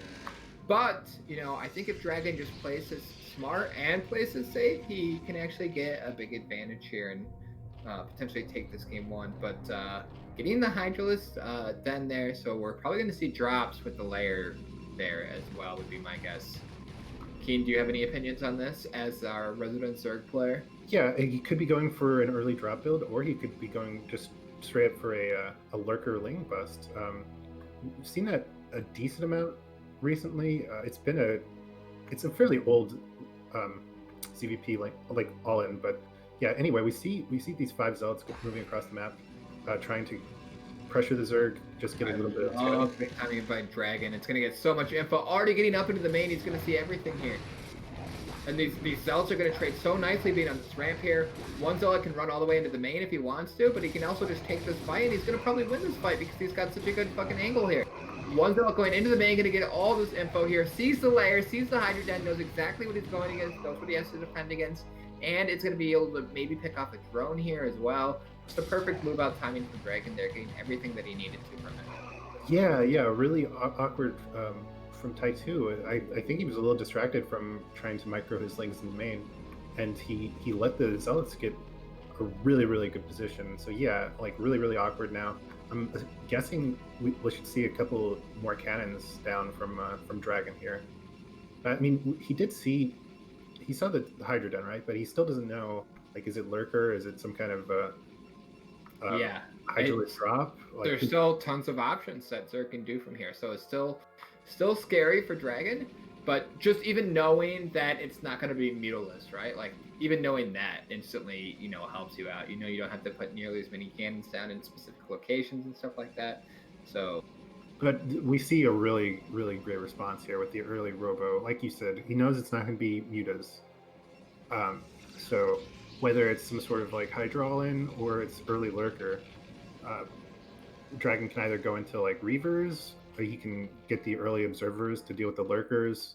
Mm-hmm. This is just an outstanding response. Yeah, the great thing about the Robo is that it's good against both things that Ty2 could potentially be going, right? The Observers counter the Lurkers, the Reavers counter the drop, and the Reavers also counter the Lurkers, so just get Reavers and you're in a pretty good spot here, I feel like. Yeah, absolutely. We see the one cannon going down in the main, and DragOn's still going for the Corsairs. Obviously, you can't just skimp on the Corsairs. This will help with drop defense. We do see these slow Overlords creeping their way over, so I think maybe it was a planned sort of Hydralist drop here. Something that Drag still needs to be a little bit careful about is actually just getting busted in the front, though. This is 2-base Hydralists there can be a deceptive amount of them, and he doesn't have a lot of Zealots here. None of them have speed, so I'm a little bit worried about him just getting straight up busted. He only has 3 cannons, but as long as that Reaver finishes, once the Reaver gets out, then there's no chance. Or speed finishes on these Zealots, but I'm not even sure he has a Citadel yet. It doesn't look like he does. Yeah, and the Reaper's not on its way yet. So I'm a little bit nervous here. We don't have a second forge to build more cannons.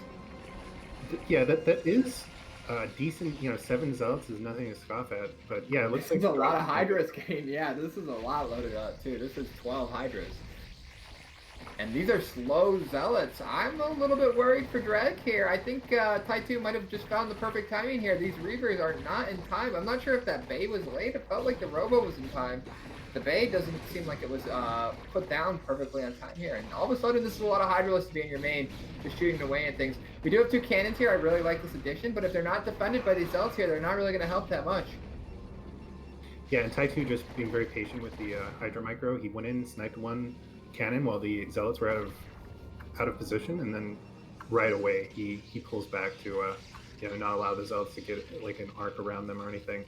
He's just going to go ahead, reinforce with these even more Hydras and more drops. I don't know if DragOn's going to be able to hold here. I mean, cannons die very quickly to Hydras. I've actually seen Drag and Ty2 play this exact game in a previous show match. And Drag was actually able to hold here by making the cannons in the main. But this time it's looking a little bit more dicey because there's just so many Hydralists already in the main, killing so many cannons. And the cannons weren't finished by the time the Hydralists were dropped off here. We need that Reaver to spawn here so it can actually help defend the situation. Otherwise, Ty2 is just going to be able to bust. The Reaver is there. We need to get some good Reaver scarabs off. And it looks like these are huge hits. All of a sudden, the attack, really not as scary. But there's still a lot of Overlords here that can drop off more units, and we're losing the main here. So, yeah, and DragOn can't really move this Reaver up because it's just going to die if it moves up too far. I was going to say the drop would go on top of the Reaver, but DragOn, a little bit of a misstep there, actually allowing the Hydras that were already in the base to pick it off. So I don't know. I think he might be dead here, honestly. Yeah, it's looking really, really bad for Dragon. All of a sudden, the second Reaver's still not finished, and all of a sudden there's like 9 Hydros in your main.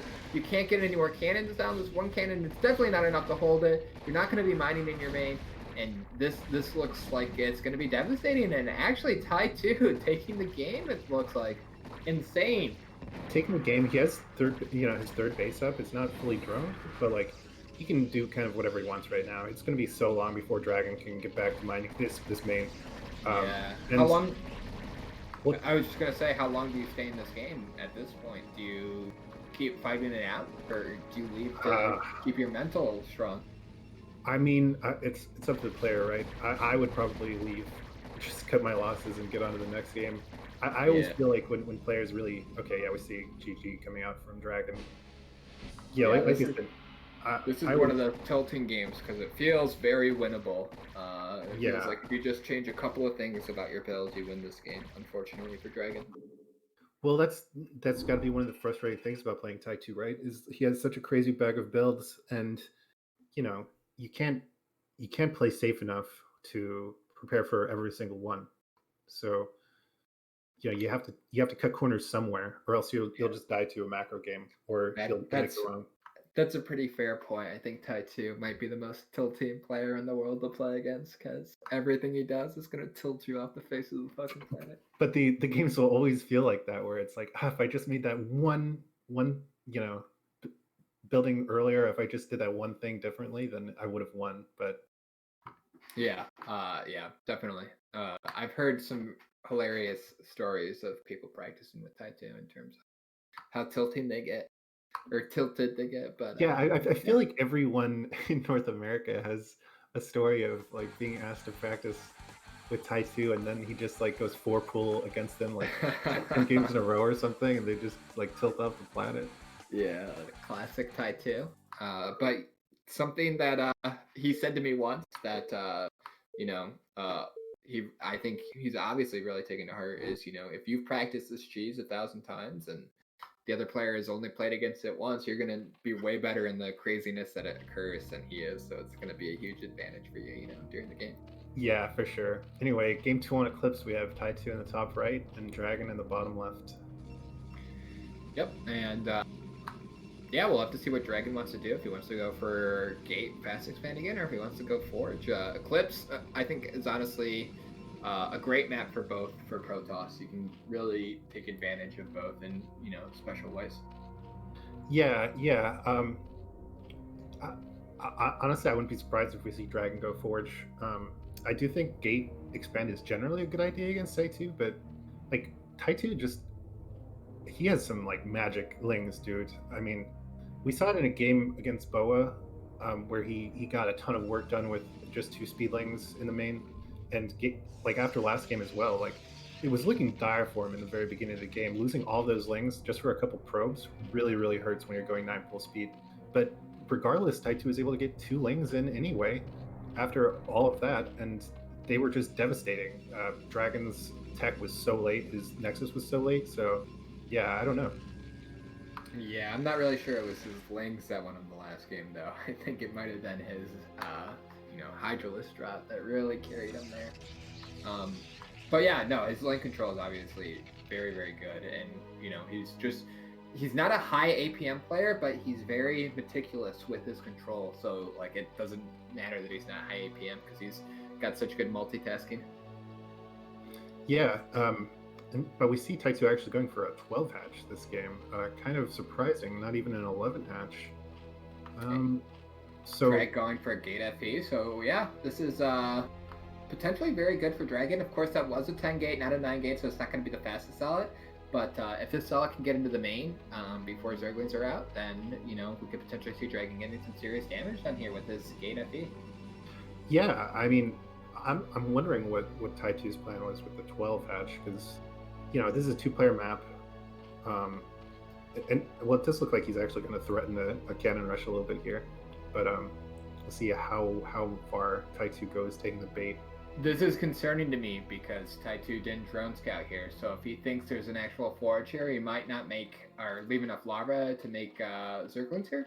It looks like he is going to play it smart, play it safe. He's not forcing out more drones than he potentially, defend against. And he will see that Zealot moving out now, so he knows he needs Zerglings. So perfectly fine. Should be totally safe here. We'll have to see if this first Zealot can get anything done. Yeah, and it should be there well before the links finish, right? So that's what's surprising. Oh, wow. Wow, he's going to get that drone. That is so rough to deal with the Zerg. That means your third base is going to be so delayed. That Zealot's going to get there, like you said, probably right when the Lings are popping, I would assume, because it was a 10 gate. But it's still going to be in there just to get, if it can get behind the mineral lines even or something like that. Getting in there, Ty2 doing a great job with his Lings, barely able to stop it from getting, or at least getting some damage done to it before it can get in a good spot there.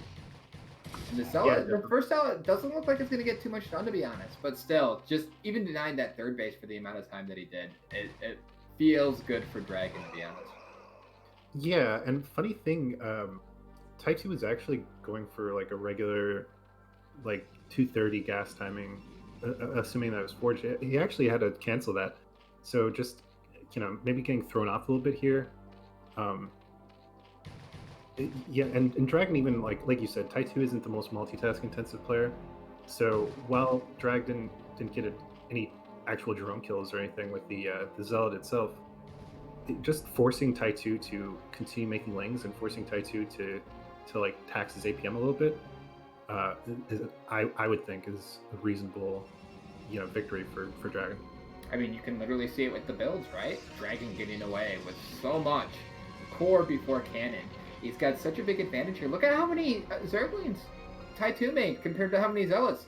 DragOn didn't even make a second Zealot. He went Nexus before second Zealot. He got his Nexus down. His Nexus is already finished. Meanwhile, Ty2 has 10 Zerglings. DragOn's just finishing a second Zealot here. He's just taking a huge economic advantage this game, looking so much stronger already than he did in game 1. Yeah, I personally missed if Ty2 got Link speed first, but we do see that he's going for a 3-hatch Hydra. How all in it is remains to be seen. It looks like it's just going to be a regular 973. And yeah, actually, so Ty2 already getting a 4th hatch. Maybe he's just intending this to, be kind of a light 973 where he just chips away at the gateway a little bit. The Stargate already, 2/3 finished. Sarah will be out reasonably quickly. So I would think DragOn will be able to react perfectly to this build. He'll see how many Hydras Ty2 is actually making, and he'll be able to react perfectly. How are you feeling about the game right now? It looks good for Drag for sure. It is a little bit scary. These Hydralisks could be moving across the map, and if he catches DragOn with, or if Ty2 catches DragOn with only one cannon, it doesn't matter. If you got a good position, all of a sudden your position is going to turn into a bad one. But with how many Zealots he has out, and with that tear finishing up in time, he should be okay. We'll have to see if Ty2 even decides to make Hydralisks to push across. It looks like he might just be playing it completely defensively here and using those Hydralisks to defend his home base, his overlords and stuff. Doesn't look like he's pushing out with them at all. Yeah. When I saw the Hydra den, I immediately assumed that it was going to be 3-hatch Hydra, but then that early 4th hatchery and everything, it looked like it's a little bit of a macro build, but Ty2 just going for the extra little 4-hatch Hydra boost, and he's trying to put pressure on now, kind of a bit of an odd timing, I guess. But it might work. If he catches the cannons not finished here, this could be really, really scary. The cannons definitely aren't done yet, and there isn't that many Zealots, and these cannons have a while to finish off. It's only one cannon right now. But I think he's going to have enough time. These Zealots are going to definitely buy enough time here to protect them. And the great thing about being on the bottom side here is that as long as they do finish, although now once again I'm getting a little nervous here, first cannon goes down, the Hydras are on top of the other cannons, the second one's going to go down so quickly, and they're not morphing in quite fast enough, they're not warping in, I should say.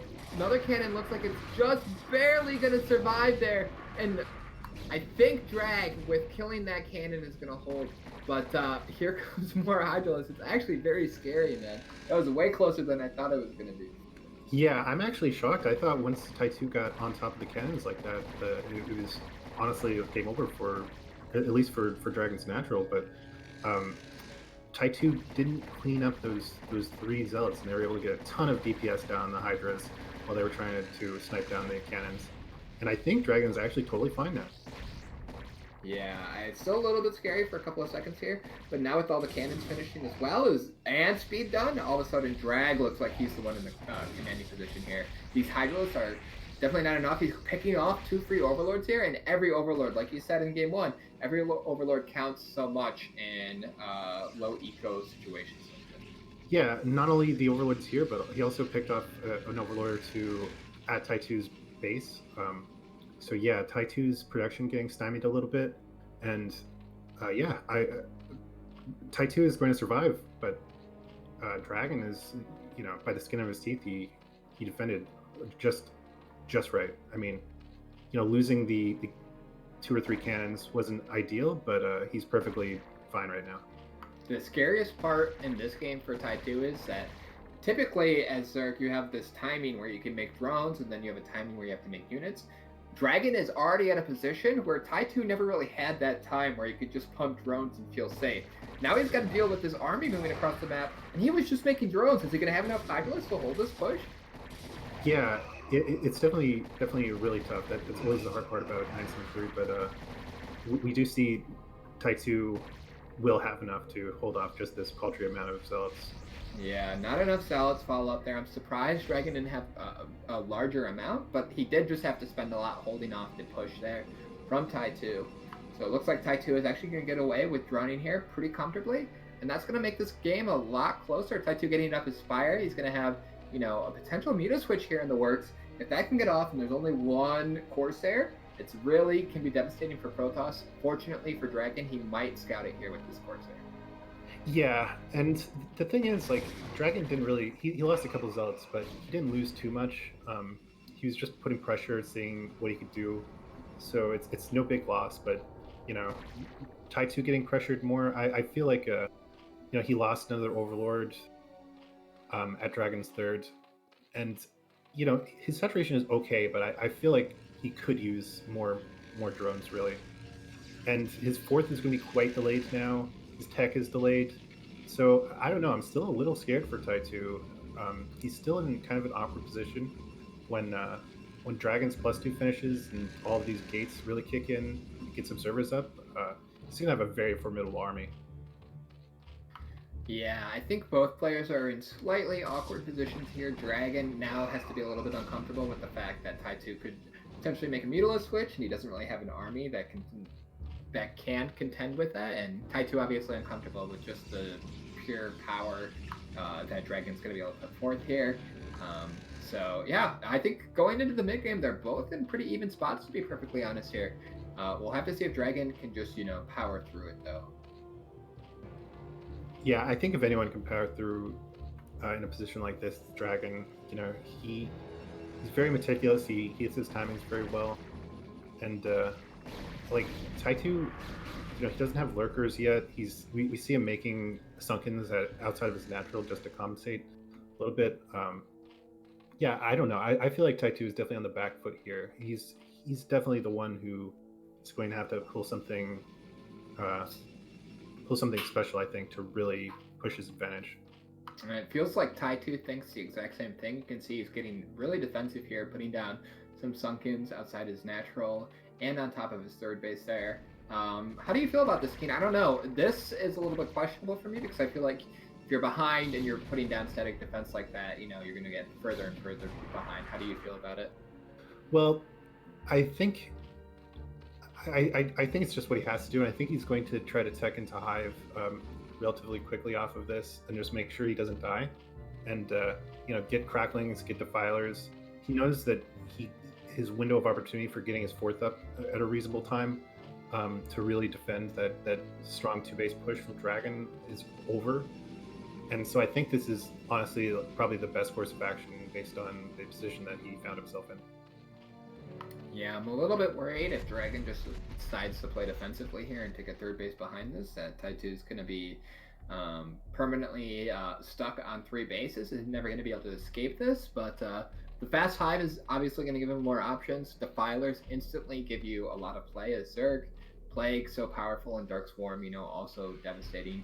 terms of being able to push into a Zerg. So if he can get his 4th down with, you know, some defilers behind it, defending it, then all of a sudden Dragon might be, you know, might have a tough time breaking that.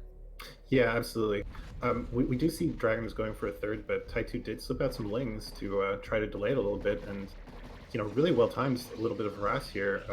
Yeah, gonna shut it down for sure. Though I don't think there's any way this doesn't get shut down. Actually, it looks like getting blocked by an egg could stop some of the Zerglings from getting in there. So, but still cancels the 3rd base, which is very nice for him. Dragon, on the meanwhile, is going for an attack outside the natural there, but there's so many Sunkens. I think this is definitely not going to work here. This should be able to be held pretty convincingly, I think. Yeah, nice storms, but you know, relatively small amount of goons. So I'm honestly surprised Dragon attacked into that, especially while he was still dealing with the harassment at his 3rd. Because I was going to say, like, the Protoss doesn't have to actually commit to attacking any of these. He just has to stop Zerg from getting their 4th. So they can just sit outside of these static defenses and contain the Zerg. They really don't have to do anything. He needs to be careful, definitely, not to tunnel vision on ending the game with this attack, because that's how all of a sudden this 3-base style will wear down the Protoss. Because obviously 3 bases, you still have more resources than you do on 2 bases, so eventually, if you can just hold those 3 bases, you should win. It looks like he's going to deny Dragon's 3rd base again. He's sending links down to the bottom. I'm not sure if Dragon has enough to hold there.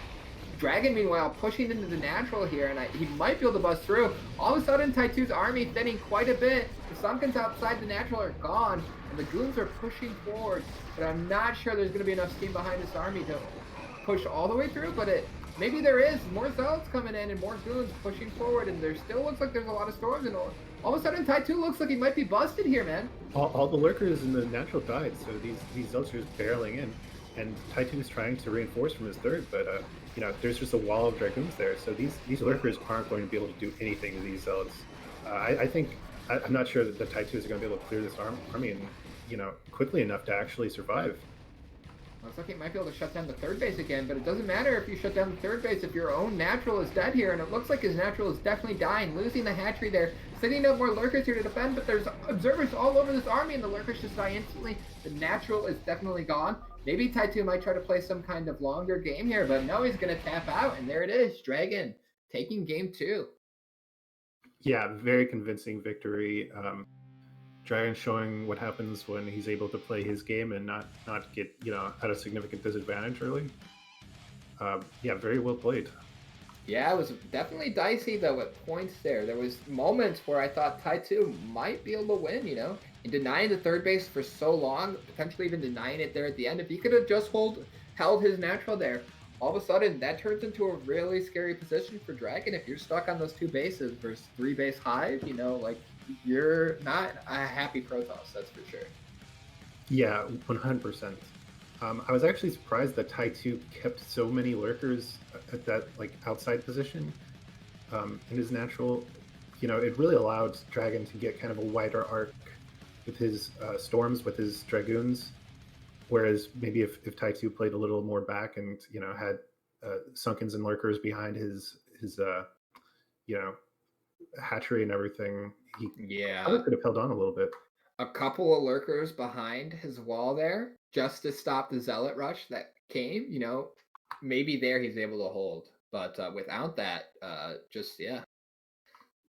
no chance, right? Just too many units. Yeah, 100%. And it looks like our game 3 will actually be on Sylphid. Minor correction earlier when we said Sylphid and Optimizer were the bans. It was actually just for picking the map. The actual map bans were apparently Ring Bloom and Benzene, I believe. So also 2 very reasonable picks. Benzene, you know, like we said, very good for Zerg, and Ring Bloom with the new added gas right outside the mains.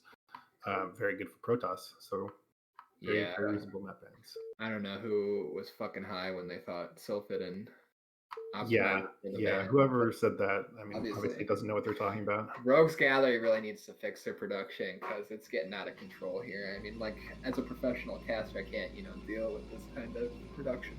I'm just fucking joking around. Anyway, we have our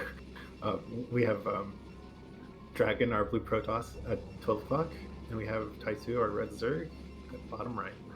Yeah, this is exciting. These positions a little bit better for the Protoss. We were talking about models versus cRoSs, where cRoSs had a little bit better positions. These positions harder to drop for Zerg, so a little bit better for Protoss, but once again, potentially not even going to make a big difference here. But with Ty2 and his crazy aggressive playstyle, it could actually potentially be, more important in this matchup. Yeah, 100%. And well, I mean, we've seen gate fast expand both games so far, so I assume we're going to see it again. It's looking like it, especially with the probe going back to the main there. This is almost certainly going to be a gate fast expand. So yeah, looks like a drag playing standard, and once again, Ty2 going for the 9 pool. Yeah, I mean, I keep putting my foot in my mouth and saying things like I don't think the 9 pool is very good and everything. Then, tonight we see 2 of the top North American Zergs just completely proving me wrong and just going 9 pool several times. I don't know. How do you feel as a Protoss going against 9 pool? It's 9 pool speed, no less, yet again. Well, if game 1 was convincing for DragOn in terms of how he held the 9 pool speed, I think game 2 looks even more promising. He's going to scout it so much faster this time. He's going to know exactly what he's going against, be able to get his forge down faster. So yeah, I mean, the first game, I didn't think the 9 pool for Ty2, I didn't think that was the reason why he won the game. I think it was his follow-up that won him the game. Once again, I don't think the 9 pool is going to be able to win him this game. I think DragOn's going to be able to defend this pretty convincingly with getting scouting information off this early on. Well, in that case, I'm just going to have to disagree with you. I think DragOn is just going to die to these first 6 things. I think you're really sleeping on Ty2, dude. Definitely the 9 pool speed that did it and nothing else. Okay, we'll have to see, because we're already seeing the 6lings run across the map here, and we're going to see that first zealot finish. The second zealot, like before, like in game 1, will not be done in time. So we'll have to see if Drag has good micro here. He's going to pull probably a couple more probes. I like to pull like 2 or 3 to hold here. And with the 1 zealot, the probes actually add a lot of DPS. And the second zealot should finish pretty quickly to the time that they're arriving. Here he comes. First probe probably going to go down pretty quickly. Second zealot already done. Taking a little fight here, but losing 2 probes very quickly this time. Definitely already significantly better for Ty2 than his first 9 pool speed. Yeah, I mean, we saw all the work that 2lings did. This is more than 2lings, so, like I said, I think the game is just over. 100% the 9 pool speed won Ty2 the game, and if Ty2 ends up losing, it's obviously for some other reason, so, yeah.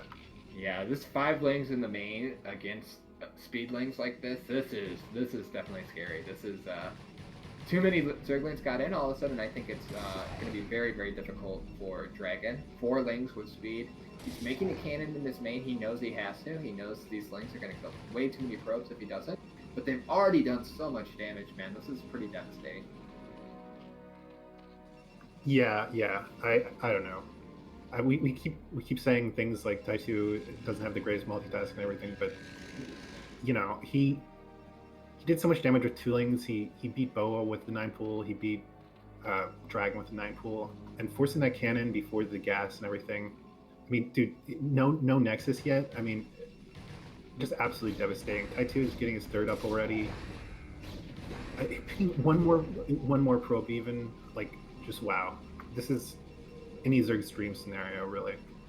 Yeah, 3 bases already down versus a Nexus that's not even up yet for the natural. This is definitely pretty dominating for Ty2. He just has to be a little bit careful here about this 4 zealot counterattack.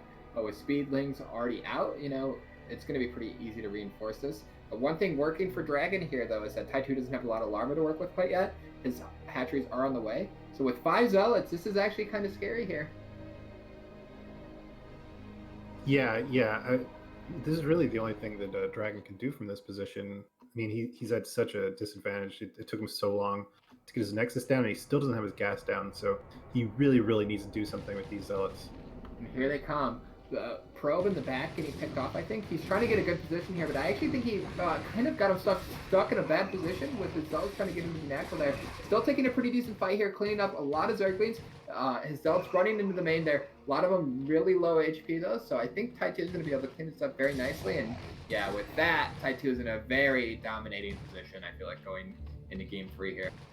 Yeah, and there's no sort of like, caught with your pants down moment here where DragOn sees that he's going like all in 3H Hydra or something. He just sees that this whole time Ty2 has been getting his economy up, he's been getting his tech up, and he's already has his Spire down. Meanwhile, like DragOn's core isn't even finished yet, so DragOn's just at a massive disadvantage. Look at the probe count. It's actually so much weaker. Remember game 1, his Nexus was late, but he had so many probes in game 1. He had like, 20 probes. This game, it looks like he's, not even close to that count.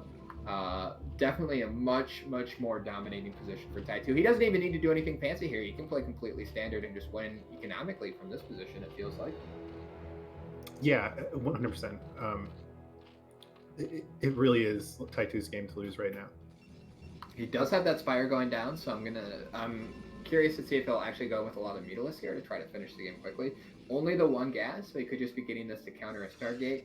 But meanwhile, Drag Stargate is actually going to be so much later than Ty2's Spire that it's going to be tough for him to get anything done. And I feel like Ty2 can honestly pick off the gateway and the forge super quick if he wants to. He's not mining gas in his main right now, as we can see Machine pointing out for us. Yeah, so this is definitely not going to be a Ling-O-Lin, but I feel like DragOn has to respect the threat of a Ling-O-Lin anyway, because he already saw. I don't believe that DragOn scouted the third, but he did scout the very fast Lair and the very fast Spire, and he knows that the Spire is going to be done well before his Stargate is done, so I would assume that he should be making cannons to deal with the threat of a Ling-O-Lin. Several cannons at both his natural mineral line and his main mineral line. Just one cannon isn't going to do it. So yeah, he already got the second cannon. He's going to be making Sares, but I think he's going to have to keep the Sares at home even. So still kind of playing in the dark. Yeah, look at how devastating this is. So because he's afraid of Mutalisk, right? He has to make so many cannons in his main, which fortunately are going to pay off for him because Ty2 actually making Mutalisk right now. But Ty2 is not committed to these at all. These 5 Mutalisks, or 4 Mutalisks even, can literally just be to gain complete map control. And it's going to be forever until DragOn can push out. He's in such a horrible position this game. Maybe even losing this first Sarah, barely manages to escape with it. But these 4 Mutalisks actually buy Ty2 an infinite amount of map control, because it's going to be so long until DragOn has the Corsair count up where he can even compete with this. So he can't move out until he does. So yeah, Ty2 can just drone with impunity for the next, minute here. Yeah, really comfortable position for Ty2. I'm expecting to see him, he's going to be continuously pumping drones. He'll start making, get his Den and his Evo up, and most likely within the next minute or so get his 4th up. Meanwhile, DragOn still, he's pumping Sares just to survive. I mean, look at the gateway count, DragOn. DragOn's still on a 1 gateway, and we're 8:30 minutes into the game. He's got 3 cannons and 3 cannons at both base. And his other gateway isn't even defended by his cannons. Ty2, if he wants to, he could literally make Hydralisk and kill DragOn's only cannon. That's how dominating the position Ty2 is really in this game. Yeah, Ty2 must be feeling great right now because there's just no threat whatsoever to him. He's like, his natural is a little low on drones, I guess, but he can still pump even more drones. He's already has his 3rd gas up. He might even, like, I don't know, man. I honestly, it's definitely Ty2's game to lose. The other thing we have to remember is that Ty2 is the one with all the information. He's the one with the Mutalisk in the base that can literally see everything. DragOn hasn't even been able to get his Corsairs across the map. He doesn't even know how committed Ty2 is to this. He doesn't know if Ty2's been droning up this whole time, if he's got a follow-up all-in going in, or coming up right now. Ty2 could have 20 Hydralisks just massing outside of DragOn's base, and he wouldn't know right now. Yeah, absolutely. And DragOn really is respecting this threat. He has a 3rd cannon at his natural. He made the 3rd cannon his main, like you pointed out earlier. Like he's respecting it too much, honestly. Like I said, you gotta kind of gamble a little bit when you're playing against someone like Ty2. You can't just try to cover every possibility.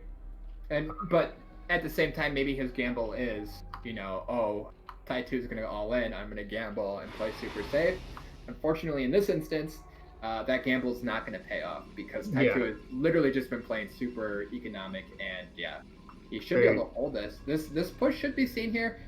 It's going to get caught by a couple of links moving across, but this is still, DragOn has been able to get up quite a few zealots. Like, this is not a small amount of zealots. This is a big Corsair amount. We're going to have to see how Ty2 is able to hold against this. Yeah, this is actually looking scarier than I expected. That is a lot of Corsairs. It's going to be able to, definitely deal with... Well, that is a ton of Scourge, though. Oh, wow. And all of a sudden, there goes a lot of the Corsairs, not paying the best attention to them right there. Unfortunately, losing a lot of them. So a lot of the oomph of this attack is gone. And now Ty2 looks like he's just got a fortress here that's going to be unbreakable. Yeah, I think that was... that wasn't necessarily all in by DragOn, but he definitely needed to do some damage to make up a little bit of his disadvantage this game. But wow, that was just a perfect, really well done split by Ty2, getting all those Scourge to land on 7 Corsairs. Very, very strong number of Corsairs.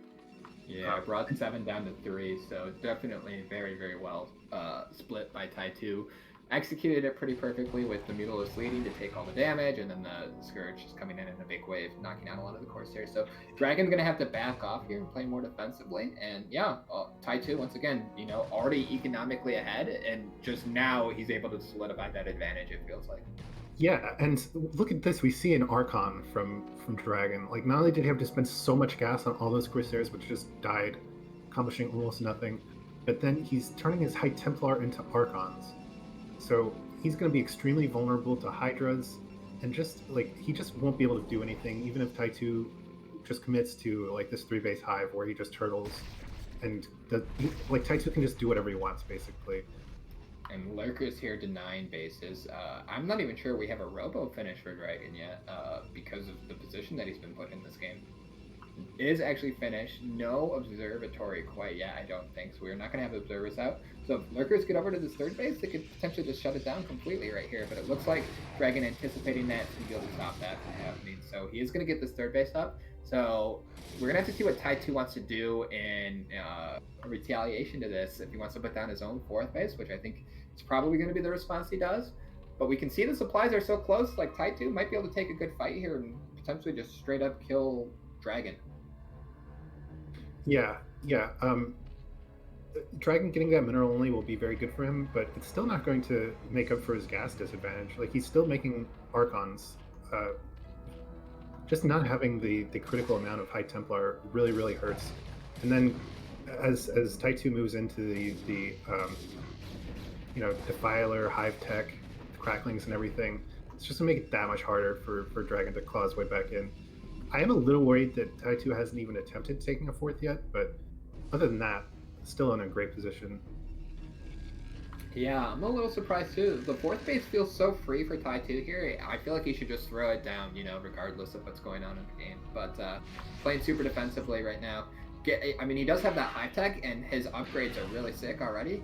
Taking out the last of the Corsairs, So, he's gonna have a fucking ridiculously strong army super early in the game, right? But it won't really help him if DragOn is able to just, run away with the game economically. Ty2 was ahead economically, but if he just lets DragOn get up 3 bases and never takes his own 4th, then all of a sudden, he could fall behind.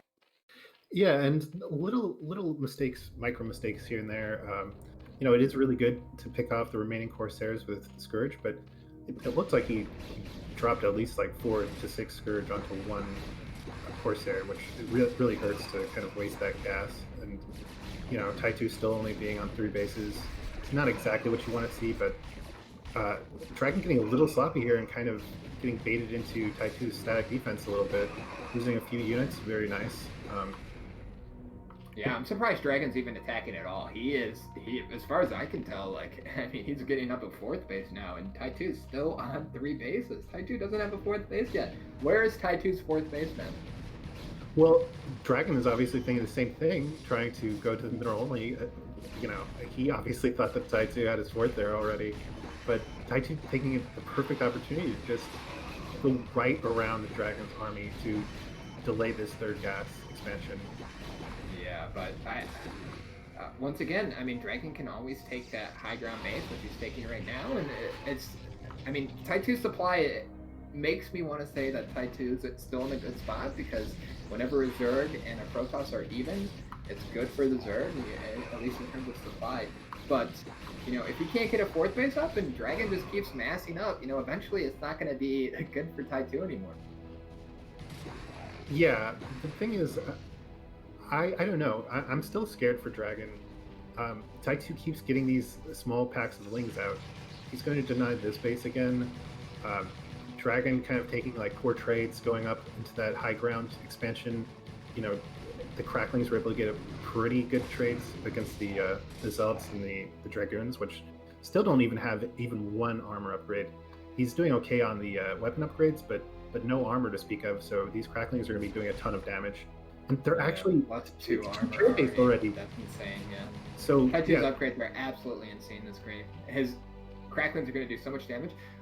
Dragons keeps trying to expand, when I think he could probably just play more defensively and be in a better position here if he just got a big army up. But with him trying to expand all over the place, I feel like it's only a matter of time until this army in the middle gets caught and he gets completely cleaned up. Yeah, and Ty2, as Machine pointed out, is actually going into Greater Spire, so he's going to be able to, DragOn will never ever get this base up.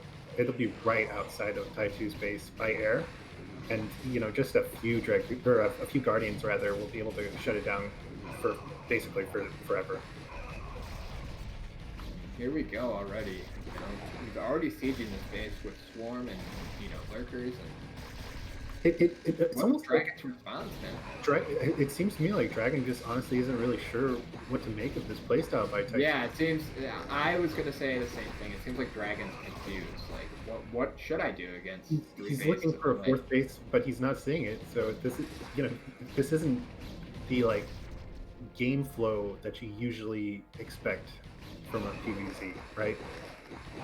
But at the same time, these trades are not horrible for DragOn at all. So, and Ty2 is still on 3 bases, and DragOn now does have 4 bases. The longer this goes on, the more and more worried I get for Ty2. If he can't bust a base here, if he can't, end this, then essentially he does just lose out economically. All of a sudden, DragOn's ahead in supply again. Well, I don't know. I think Ty2 is playing this out perfectly. Honestly, he's getting really cost-efficient trades with these Cracklings. With his, Carapace matching the weapon upgrades from Protoss with the Dark Swarm, completely negating this Dragoon heavy army, and then with the Guardians coming soon, the thing is, DragOn is he just got his third gas up. He's so gas starved, especially because he's been making all of these Dragoons that are just accomplishing almost nothing. I think Ty2 is in a really, really great position still. Yeah, Ty2 taking 2 expansions here, definitely needed. He needs to get these bases up. He's been on 3 bases for so long. I'm curious to see if his main base is getting decently close to mined out. Probably getting relatively close. But DragOn, I feel like he's been trading pretty well. He's holding these bases, and now he's taking another one top left. It looks like that top left one is going to get shut down. But this 3 gas base for Protoss is pretty strong, but it looks like his main's mined out, so I don't know. He's got to make something happen here, and it looks like he might be able to bust through and deny one of these 2 bases here. Still, he has so many Dragoons, and even the Zealots, the Archons and the Storms are definitely doing work. This Storm is really, really nice Storms, but still, this army just can't deal with these Dark Swarms. Yeah, and it looks like Drag actually drying up here, so. And Ty2 taking the supply lead once again. He's getting that 4th base up, and you can just see the resources that Ty2 still has left to work with. Once he gets these other 2 bases up, it's going to be significantly in his favor. So, yeah, I think you're right. I think Ty2 has actually played this out pretty much perfectly, and it's paying off now. And I just now realized that Ty2 also got carapace upgrade, so he's actually at +2 air carapace. So when he does decide to start making these, guardians and devourers and everything, there literally will be no recourse for Dragon.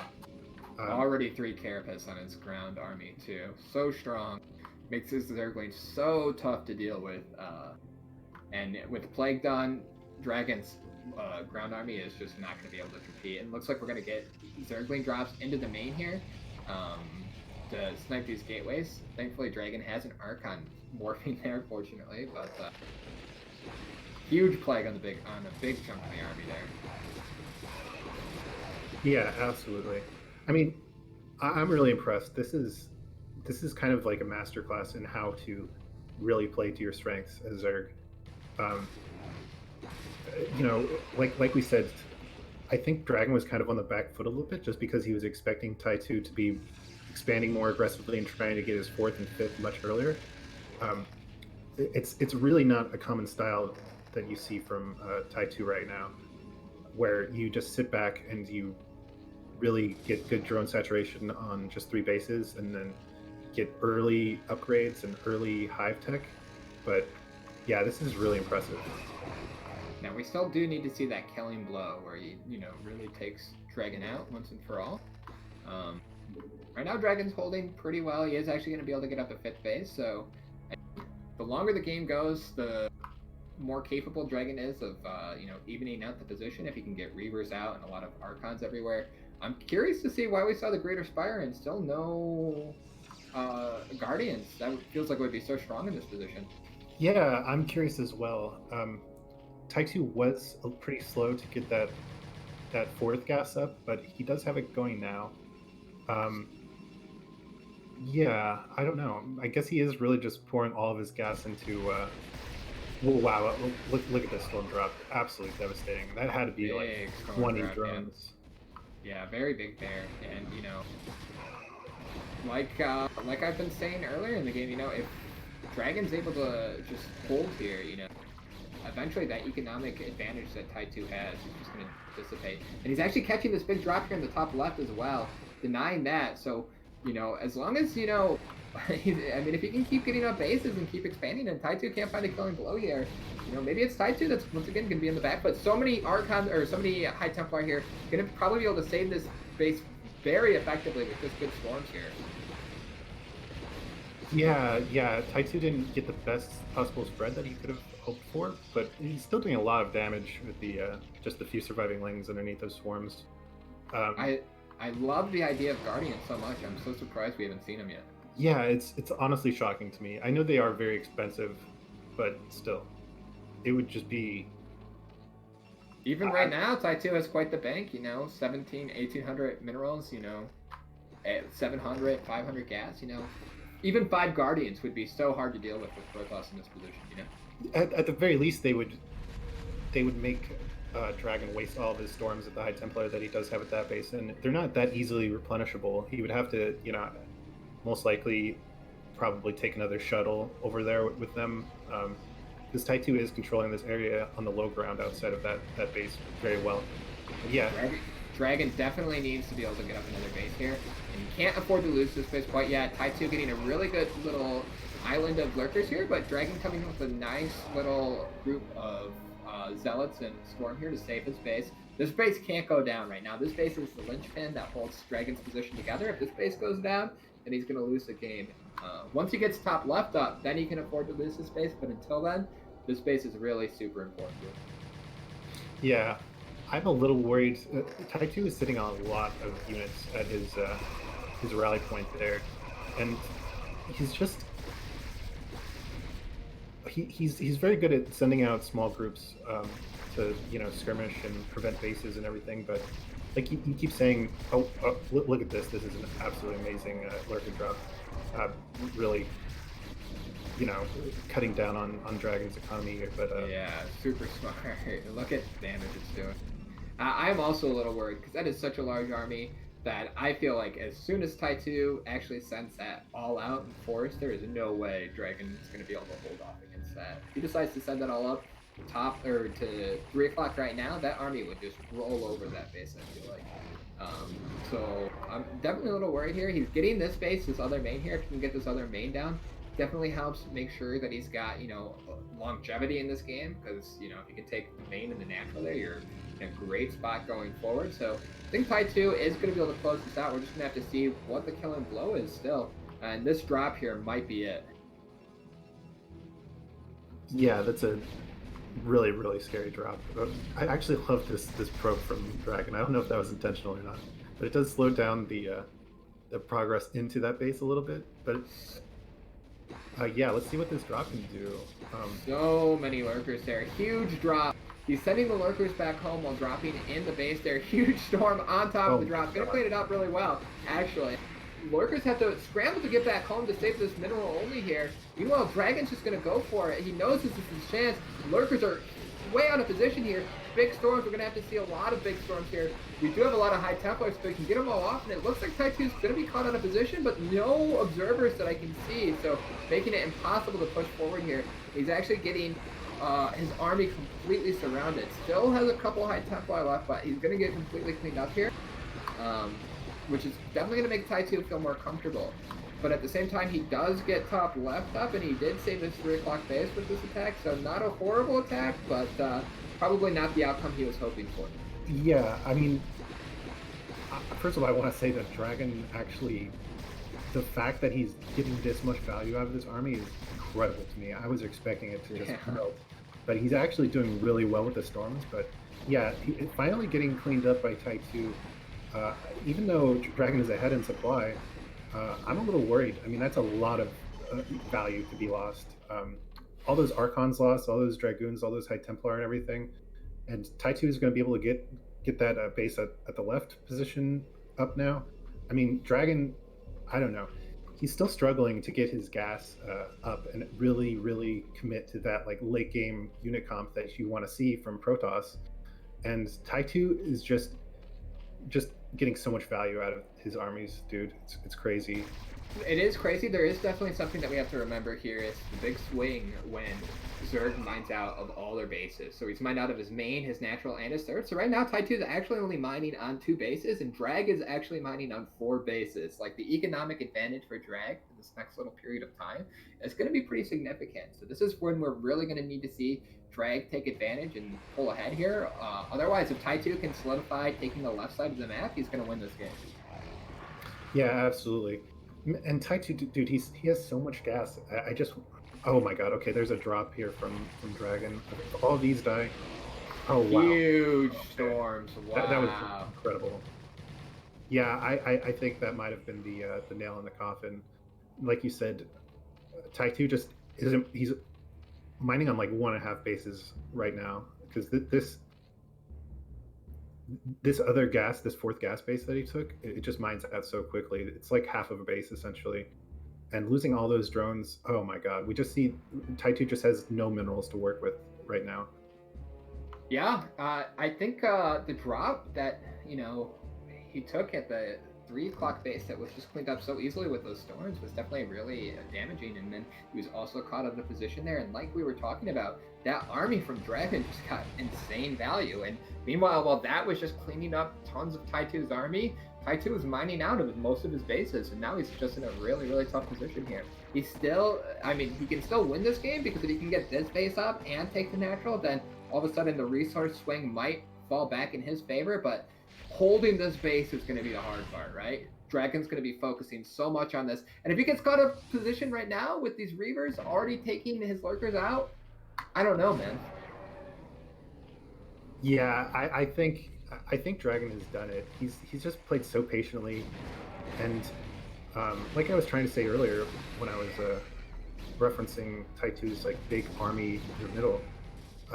I feel like his like really large army control is just lacking a little bit. He's really good with the small skirmishes, but he just doesn't seem to have the control to make it happen with like really large army fights. What an insane back and forth game here. DragOn pushing through. Is he going to be the final killing blow? Huge storms. Look at how many Zerglings just died from these storms. The whole army of Zerglings is getting wiped out. and DragOn's still pushing in here, denying this base. He's going to be able to shut it down, it looks like. And if this base gets shut down, it's over. And look at DragOn's bank to fall back on. Even if this attack doesn't work out for him, he's going to have so many zealots and such a big army to fall back on that I think Ty2 is definitely in for a painful rest of this game. And I think losing this is going to tap out. Yeah, super well played by DragOn. Just those storms were just out of this world, dude. Dude, what an insane game. Ty2 had the supply lead multiple times in that game, and DragOn just, playing so smart, holding on for so long. He kept losing his 4th base, then he got his 5th base denied a bunch, and he just kept playing patiently, never overextending his army, just holding on to his 4th base. And yeah, you can see that patient play, that stalwart defender style that he has just fucking pays off when you can play it that confidently. Yeah, really, really crazy game. I do think the swinging point was definitely, like you said, that drop at 3 o'clock that just got cleaned up. He lost like 3 or 4 cannons, and Ty2 lost. I don't even know. 7 overlords maybe of units. Yeah, full of lings. Like, yeah, man, that really, really hurt.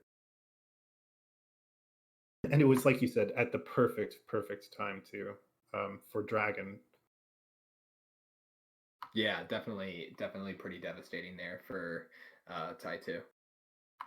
But yeah, going into game 4, man, that one's tough because that one's one of those ones that's kind of a soul crusher, I feel like, where you feel like that's one of those games where you think these are the 18 trillion different mistakes that I made where I should have won at any point during this game, and I somehow threw it all away, Yeah, for sure. I don't really know how Ty2 deals with these kind of tournament nerves.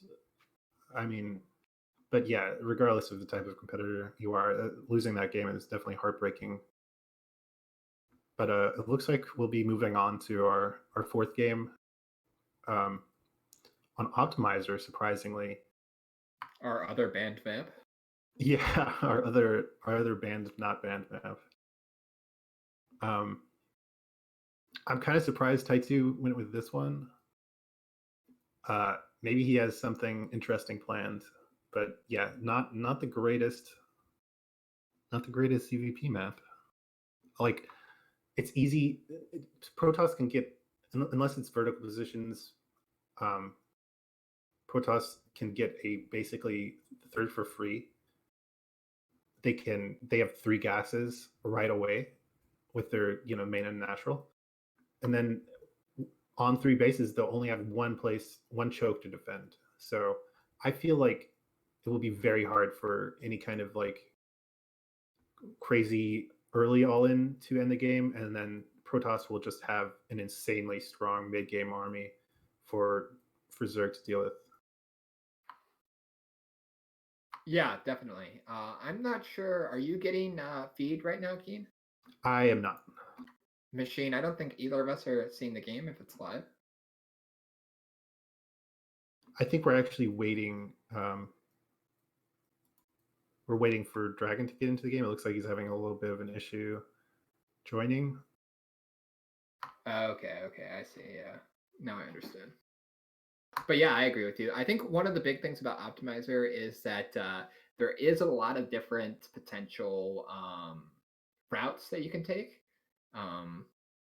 in terms of like cheesing. So that's one of the big things that I think Ty2 has in his favor there. I mean, you have that weird minerals that feed into your natural there. That could potentially be something that Ty2 could work with if they spawn vertically, Also, horizontally, there's tons of great spots to drop lurkers into the main or something like that. Hydra Bus can be pretty strong on this map too. So I don't think it's a horrible map by any means for Ty2 or his playstyle, but obviously there's always the big advantage, like you said, for the 3 triple gas for Protoss. Yeah. Still working on getting some of these BattleNet issues resolved here. Unfortunately, I don't know what kind of wonky stuff Blizzard pulled here, but as everyone knows, it's been months now, really. But yeah, people getting these invalid password bugs. Dude, that bug is so annoying. It drives me insane. I hate it so much. Every time I see a patch from Blizzard, I just get this like sinking feeling in my stomach. Like, what else have they broken this fucking patch? Yeah. Oh God. I mean, dude, have you ever gotten the invalid password like twice in a row? And so you just have to remake the game, and then you have to fucking tell them to remake it again. It's so annoying, especially when it's in like a coth or something, and it's like 8 people now have to rejoin a game because you couldn't join. Yeah. How hard can it be to fix, Blizzard? I mean, come on now, get some people on the fucking job. Yeah, I mean, honestly, I always swing between like, do I actually want Blizzard to like really commit? Because every time they do seem to do something for StarCraft, it kind of seems like a net negative. But then, you know, when I see games like Age of Empires 2, where they have devoted developers that, you know, really keep updating the game and everything, I get a little jealous. But regardless, we have our Blue Zerg Ty2 in bottom right here on Optimizer, and our red Protoss Dragon in top left. And I feel like Dragon's definitely pretty happy about the spawning positions this map. This is probably the perfect spot for him. I think Ty2 would have liked to have been vertical positions here. Would have been probably his favorite positions, so he can, you know, maximize his cheesing potential. But being cross, I think, is definitely favorable for Dragon. Yeah, 100%. I agree with you. And yeah, not being vertical positions, like I was saying before, Dragon will be able to, you know, if he chooses so, he can get basically a third expansion for free. So he'll be able to get an extremely strong econ moving into the mid and late game, unless Ty2 is able to really like throw a wrench in his plans with some unforeseeable cheese. And Dragon really favoring the gateway fast expand, and Ty2 really favoring the 9 pool speed, dude. Yeah, I mean, like I said, personally, I don't think 9 pool speed is the strongest build. It puts you at quite an economic disadvantage early, but Ty2 showing us time and time again that he can really get a lot of damage done reliably with it. Interestingly enough, the time he did get a lot of damage done with his 9 pool speed was unfortunately the time that he lost the game too, whereas the first game where he didn't get that much done, he was able to take it. Yeah. Well, like I said, if he lost that game, it's not because of the 9 pool speed. So I was right. Drag actually seeing the Overlord there from Ty2, so he's going to know that Ty2's bottom right, kind of nice for him. He's going to see these Zerglings once again in time. We'll have to see what Ty2 can get done this time. They've had micro fights each time with this 9 pool speed, or they're going to have another one. Do you think he just knows? Do you think he knows without even seeing the extractor? I think it's a reasonable assumption, but he's going to go in anyway just to make sure, because he's, you know, Dragon. Verifies that it is 9 pool speed, so he's going to know exactly what he's up against. And this time it seems easier than last time. Look at the rush distance all the way across the map there. It's going to be a while before these Zerglings get there. That second Zealot's going to be much quicker. He's sending out a couple more probes to help now. But these Zerglings are going to get in right, and they're not a block there. Loses that probe right away once again, I think. Wow. And now, once again, we're going to have a ton of Zerglings in the main here that the Dragon's going to have to deal with, and they're all going to have speed. It's going to be very difficult. Ty2 with a big micro mistake there. Yeah. Taking some damage, but luckily none of the links die, so not that big of a deal. They do have plenty of time to heal up. Yeah, it always hurts when you misclick like that, but the speed is already finished. Five speedlings in here. Dragon is having none of this. He immediately starts a cannon, which I think is the best course of action. Very different response this game versus last game. This game, we're seeing that Dragon's just not even going to bother with it. He's just going to throw down that cannon right away. And I think that's definitely, like you said, the best response here. 4 speedlings, even 5 speedlings, impossible to deal with. Although, all of a sudden, never mind, maybe cancel that cannon, because you just took them all out. Yeah, I would cancel the cannon. I would cancel it for sure, no reason to keep it now. But it looks like Dragon just going to play extra safe and keep it just in case more links potentially are coming. But yeah, this is, once again, maybe Ty2's destined to win this game, because that 9 pool did nothing this game, it feels like. Yeah, I mean, forcing the cannon is decent, but losing those lings before it's even finished. I honestly am really shocked that Dragon let it finish, but now he does have the ability to just completely ignore that one ling. and move out with all of these zealots. So at the very least, he's going to force a bunch of extra lings, and he knows that the second hatchery is really late. But Yeah, I so don't many know if zealots Ty2's even going to be able to across the kill net. these, honestly. Like, Yeah, 4 zealots against 1 base production. This is so scary for Ty2. He's gonna have like 8 links, maybe. Not even. And they're gonna see the layer again. This is a repeat of game 1, kind of, but this time DragOn is just in such a better position despite the links getting into the main. and he's going to be able to scout the lair. He's going to see that it looks like it's a Hydroden. Yeah, this is pretty much a repeat of game 1, it feels like, but this is these zealots are going to be so strong, and they have such a good choke here behind the mineral line. This is rough for Ty2 for sure. Yeah, but DragOn didn't actually scout the Hydroden. But I'll see He's it going to moving send one around out here now. yeah. Yeah, okay.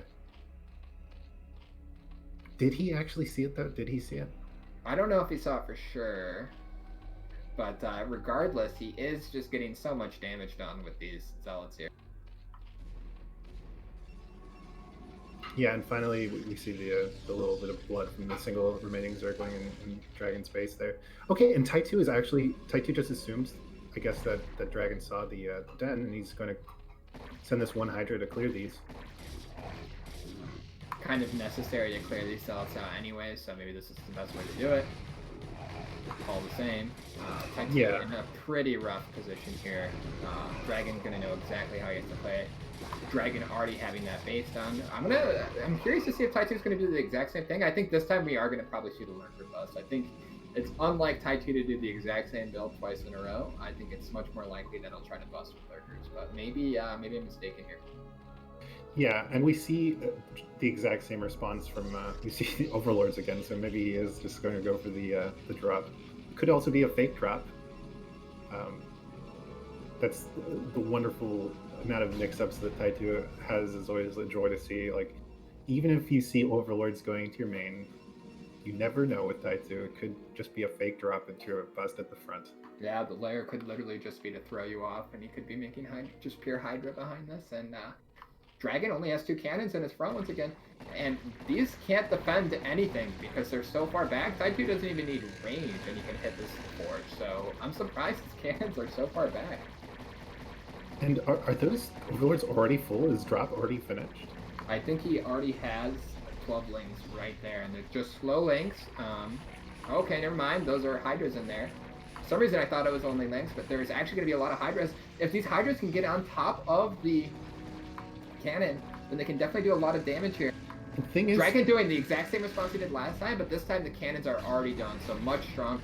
Ty2, I think, going way too early there and gifting some links to yeah, I mean, DragOn.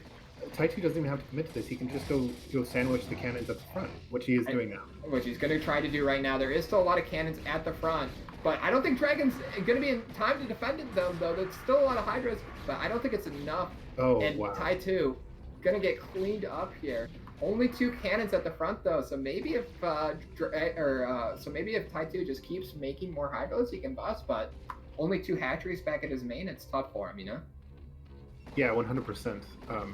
That was just a little, like, 1 second of mismicroing, and Ty2 went from being, like, really scary to, I mean, it's still a really tough position for DragOn here, but I think he kind of held on. I mean, two hatchery production is really not that great.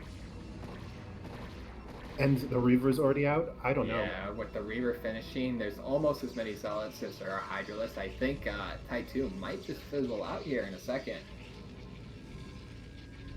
Yeah, really, really tough position.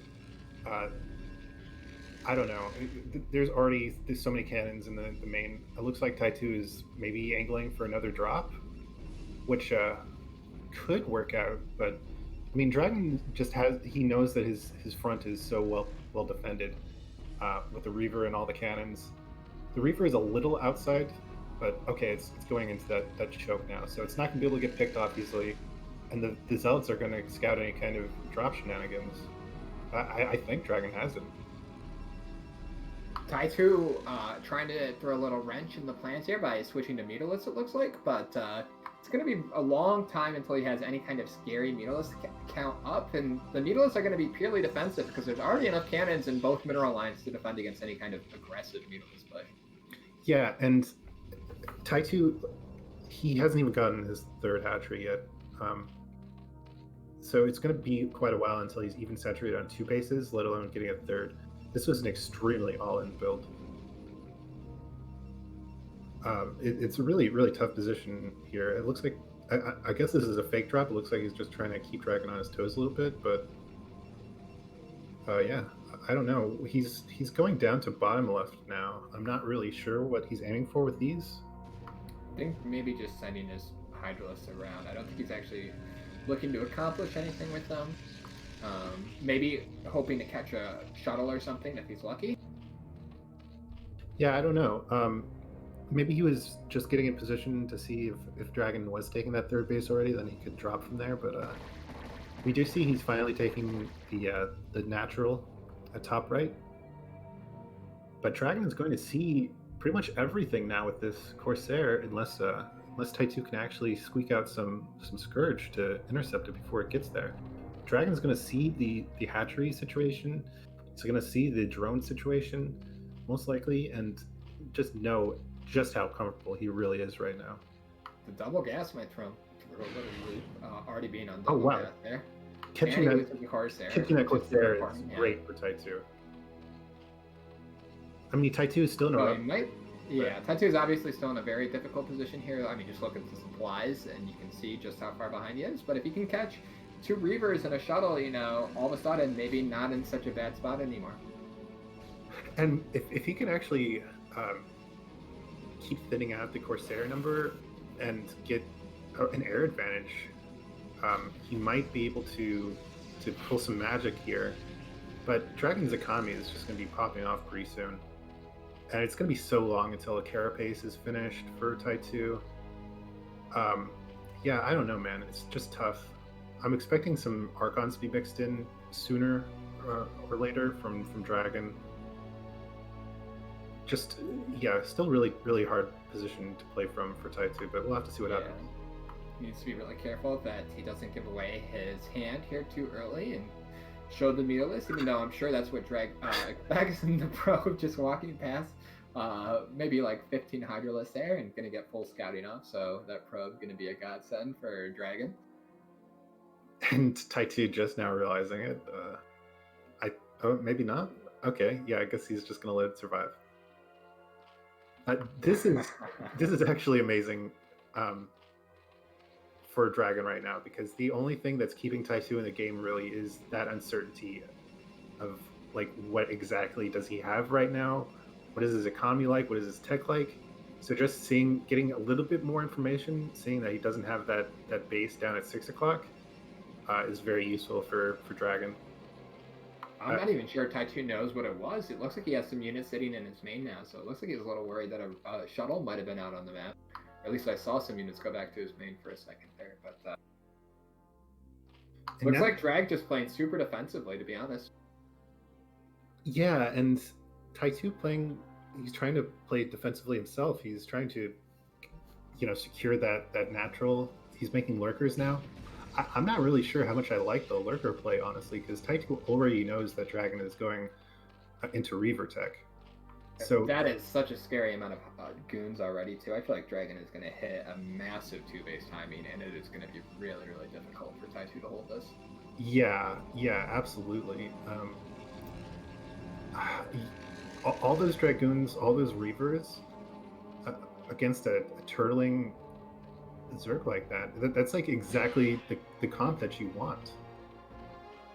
The only thing that will be in Ty2's favor here is maybe if he keeps air control with all of these Scourge and everything, he'll be able to pick off the shuttles before they are able to get across the map. But with all those Dragoons, I don't know, man.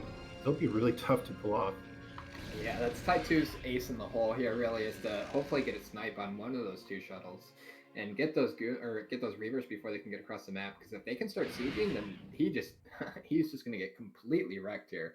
I mean, he's down 50 supply. He needs a lot of time to catch up here, and this push by DragOn is scary. Yeah, I mean, Ty2 is really playing to his advantage here. He's stopping DragOn from taking that third base. And DragOn has recognized what's going on right now. He's just completely given up trying to make cRoSs to contest the Air Force from Ty2. But yeah, still terrifying. Just a terrifying position to be in. Yeah, it's really tough. Ty2 trying to throw down static defense, but I mean, it all comes down to getting those Reavers before they can get on top of your army, because that static defense will melt in like 3 Scarab shots, to be honest. So he really needs to stop these shuttles. He needs to be on top of this. He can also, if he's very careful with his Scourge, he can, of course, pick off the observers. And there are spores as well, I believe, to make life a little bit harder for those observers. But yeah, still definitely fighting an uphill battle.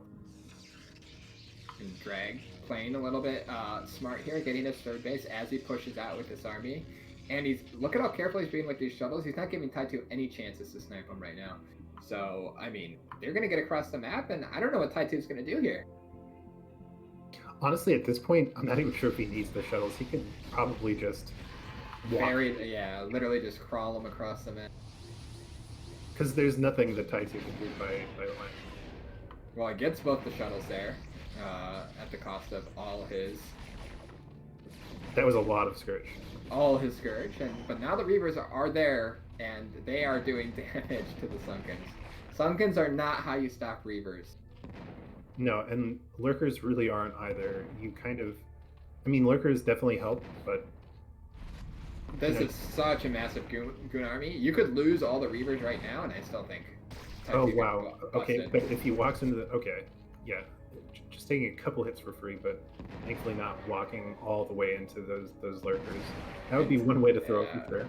What is Ty2 going to do? He's literally just losing all his Lurkers. He's got to make a play here, but he knows attacking is not going to win. This is such a big army, so he's just slowly dying. It's a lose-lose situation for Ty2. Yeah, unless he has some sort of like Guardian tech on the way or something, I don't see him surviving this. And now that all the static defense was cleared, all the Lurkers almost are cleared, just see him moving in. This sandwich is it's like throwing a crumb onto like a mound of meat. Yeah. And we see Ty2 tap out. Unfortunately, Ty2 gonna GG there. So DragOn taking that 3-1. I think he dealt with Ty2 shenanigans pretty well this time around, I think. Yeah, 100%. Super well played by DragOn. We should be getting him in here any minute now for the winners interview. Yeah, I don't know. Those games were crazy. I'm a little disappointed Ty2 wasn't able to at least win one more. He was so close in that Sylphid game, but yeah, DragOn playing extremely patiently. It felt like he kind of like overcame his like own personal like demon really in Ty2, and finally able to really deal with all the different shenanigans. Yeah, that Sylphid game was crazy. Definitely a super sick game. Excited to hear what DragOn has to say about that with so much history behind it.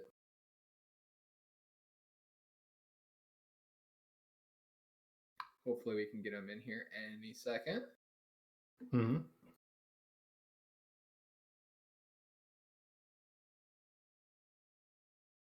As we're waiting, I just want to give a big shout out to the Matcherino link if one of our mods wants to post that. Pretty easy to donate there, guys. If any of you just want to click on that link, we have a code for you and help the little NA scene any way you can. We would definitely appreciate it. At the same time, if you guys want to drop a follow for us, we would definitely appreciate that too. Anytime you guys can tune in and watch our events and just support us in that way, it's always great. Yeah, and if you're not already on the Discord, if this is your first time tuning in, one of the best ways to follow our events is to join our Discord, get updates every time we have something in the works, every time we're running an event there. And then also, if you would like to support us outside of just the Matcherino for this event, we have a Patreon just to support our events for North American Brood War generally. And yeah. Any support is welcomed. Just still waiting for Dragon here. Just 1 minute. While we wait here, what do you think about that round of 4 matchup between DragOn and cRoSs? That is going to be a pretty sick series as well. On the top side of the bracket, we have Boa versus Hawk. I think no matter what, we're in for a super sick final series, man. Yeah, dude, absolutely. I mean, Boa, like both these round of 4 matchups could honestly be like a great finals, as far as I'm concerned.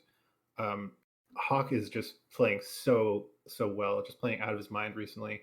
He unfortunately dropped out of his BSL group, but just barely. He took a game off of Bonnet. It was really close, and that was basically the group of death as far as I'm concerned. Boa is just insane as usual, and then cRoSs against Dragon. I feel like this is legitimately, 4 of the top players in North America. So no kind of like really crazy, unexpected entries into the round of 4. I can't wait to watch the series personally. Yeah, it's definitely going to be sick. I don't know. Drag versus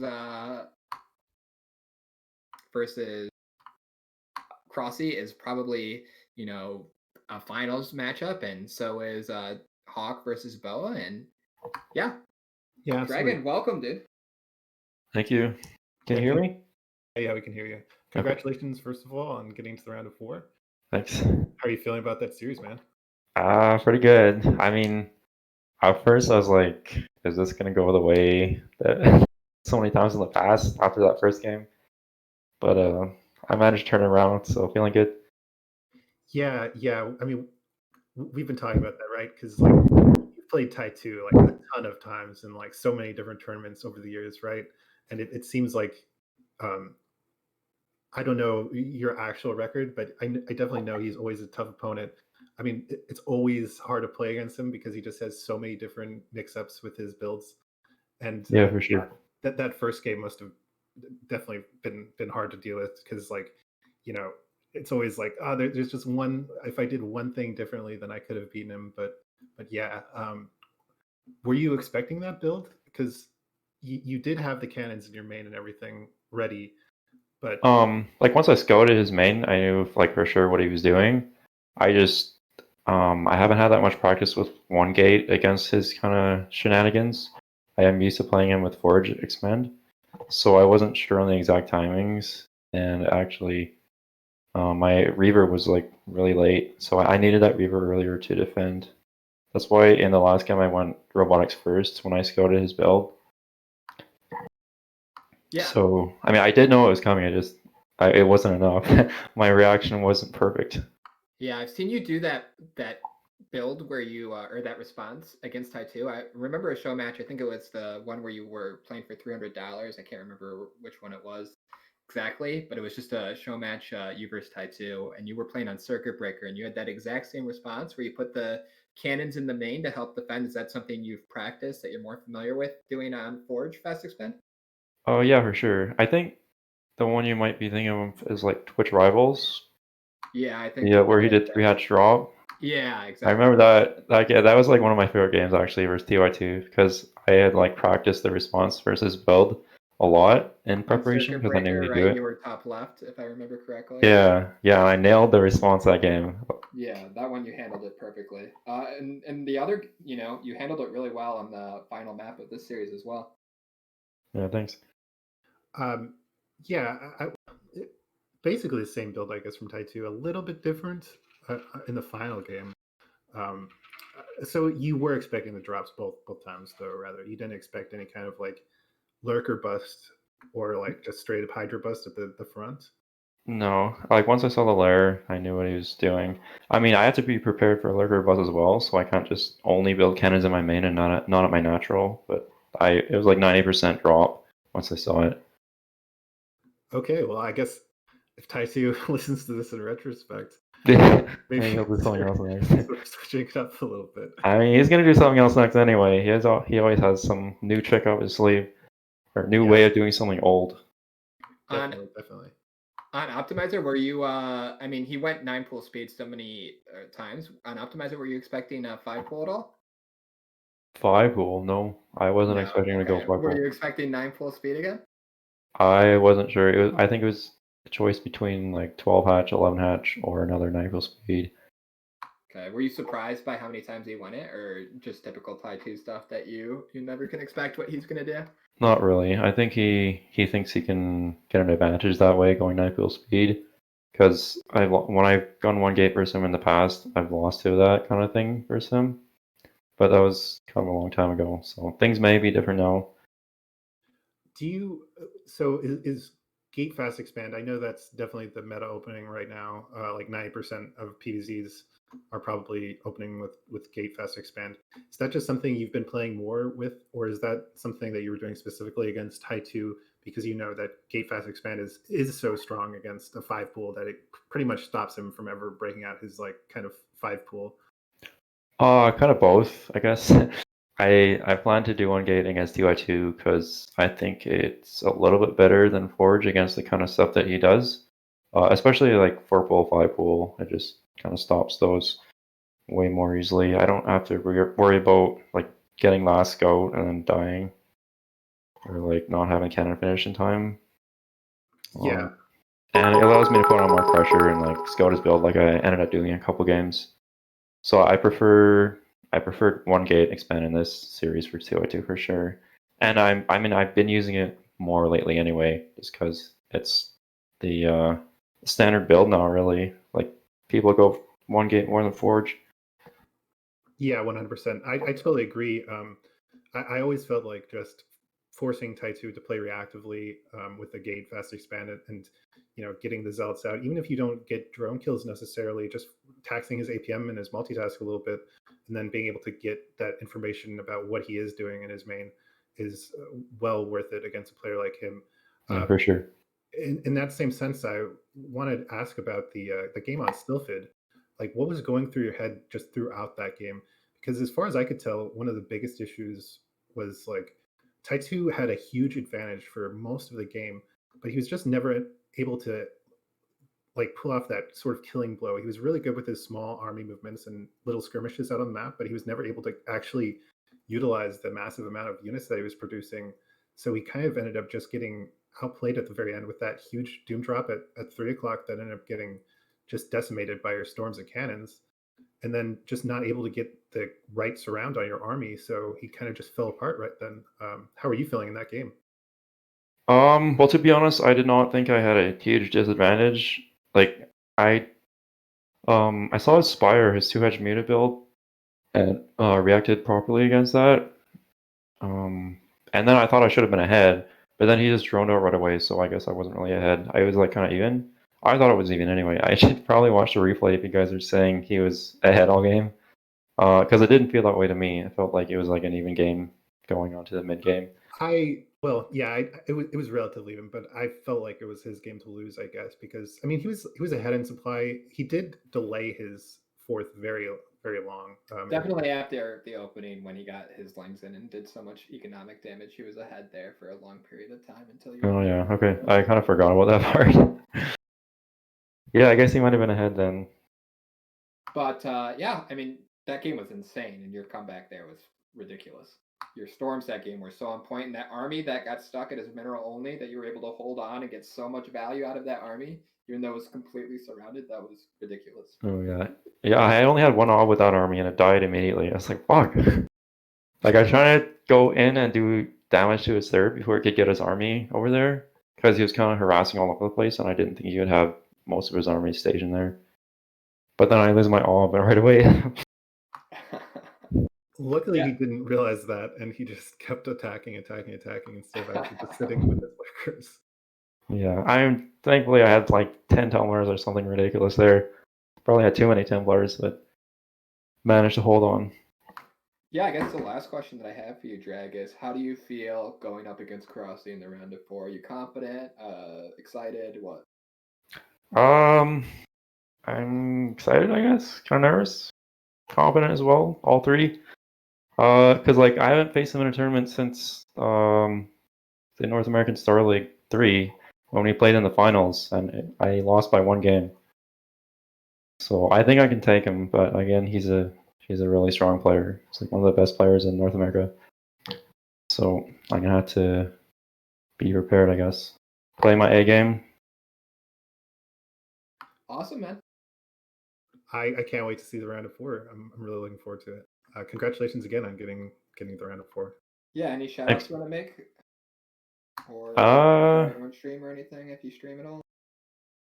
No, I think I'm good. I guess shout out to Team NAS, everybody there. Yeah, man. Congrats again, dude. Thank you.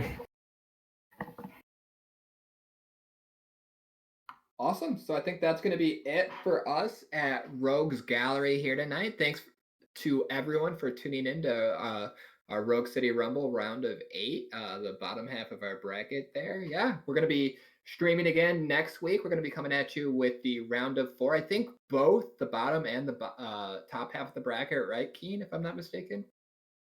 Yeah, I believe so. Awesome. So we have 2 sick matchups there. We're going to have Hawk versus Boa and DragOn versus cRoSs. So yeah, hope you guys can all make it then. And yeah, I'm Just Too Juicy. With me is Keen. Keen, do you have any final comments you want to make? No, man. I had a lot of fun. The games tonight were sick, and I can't wait for tomorrow, or for next week rather. It's going to be a blast. Thank you again for casting with me, and thank you, Machine, for observing. Yeah, awesome, guys. Thanks for tuning in. Have a great rest of your night.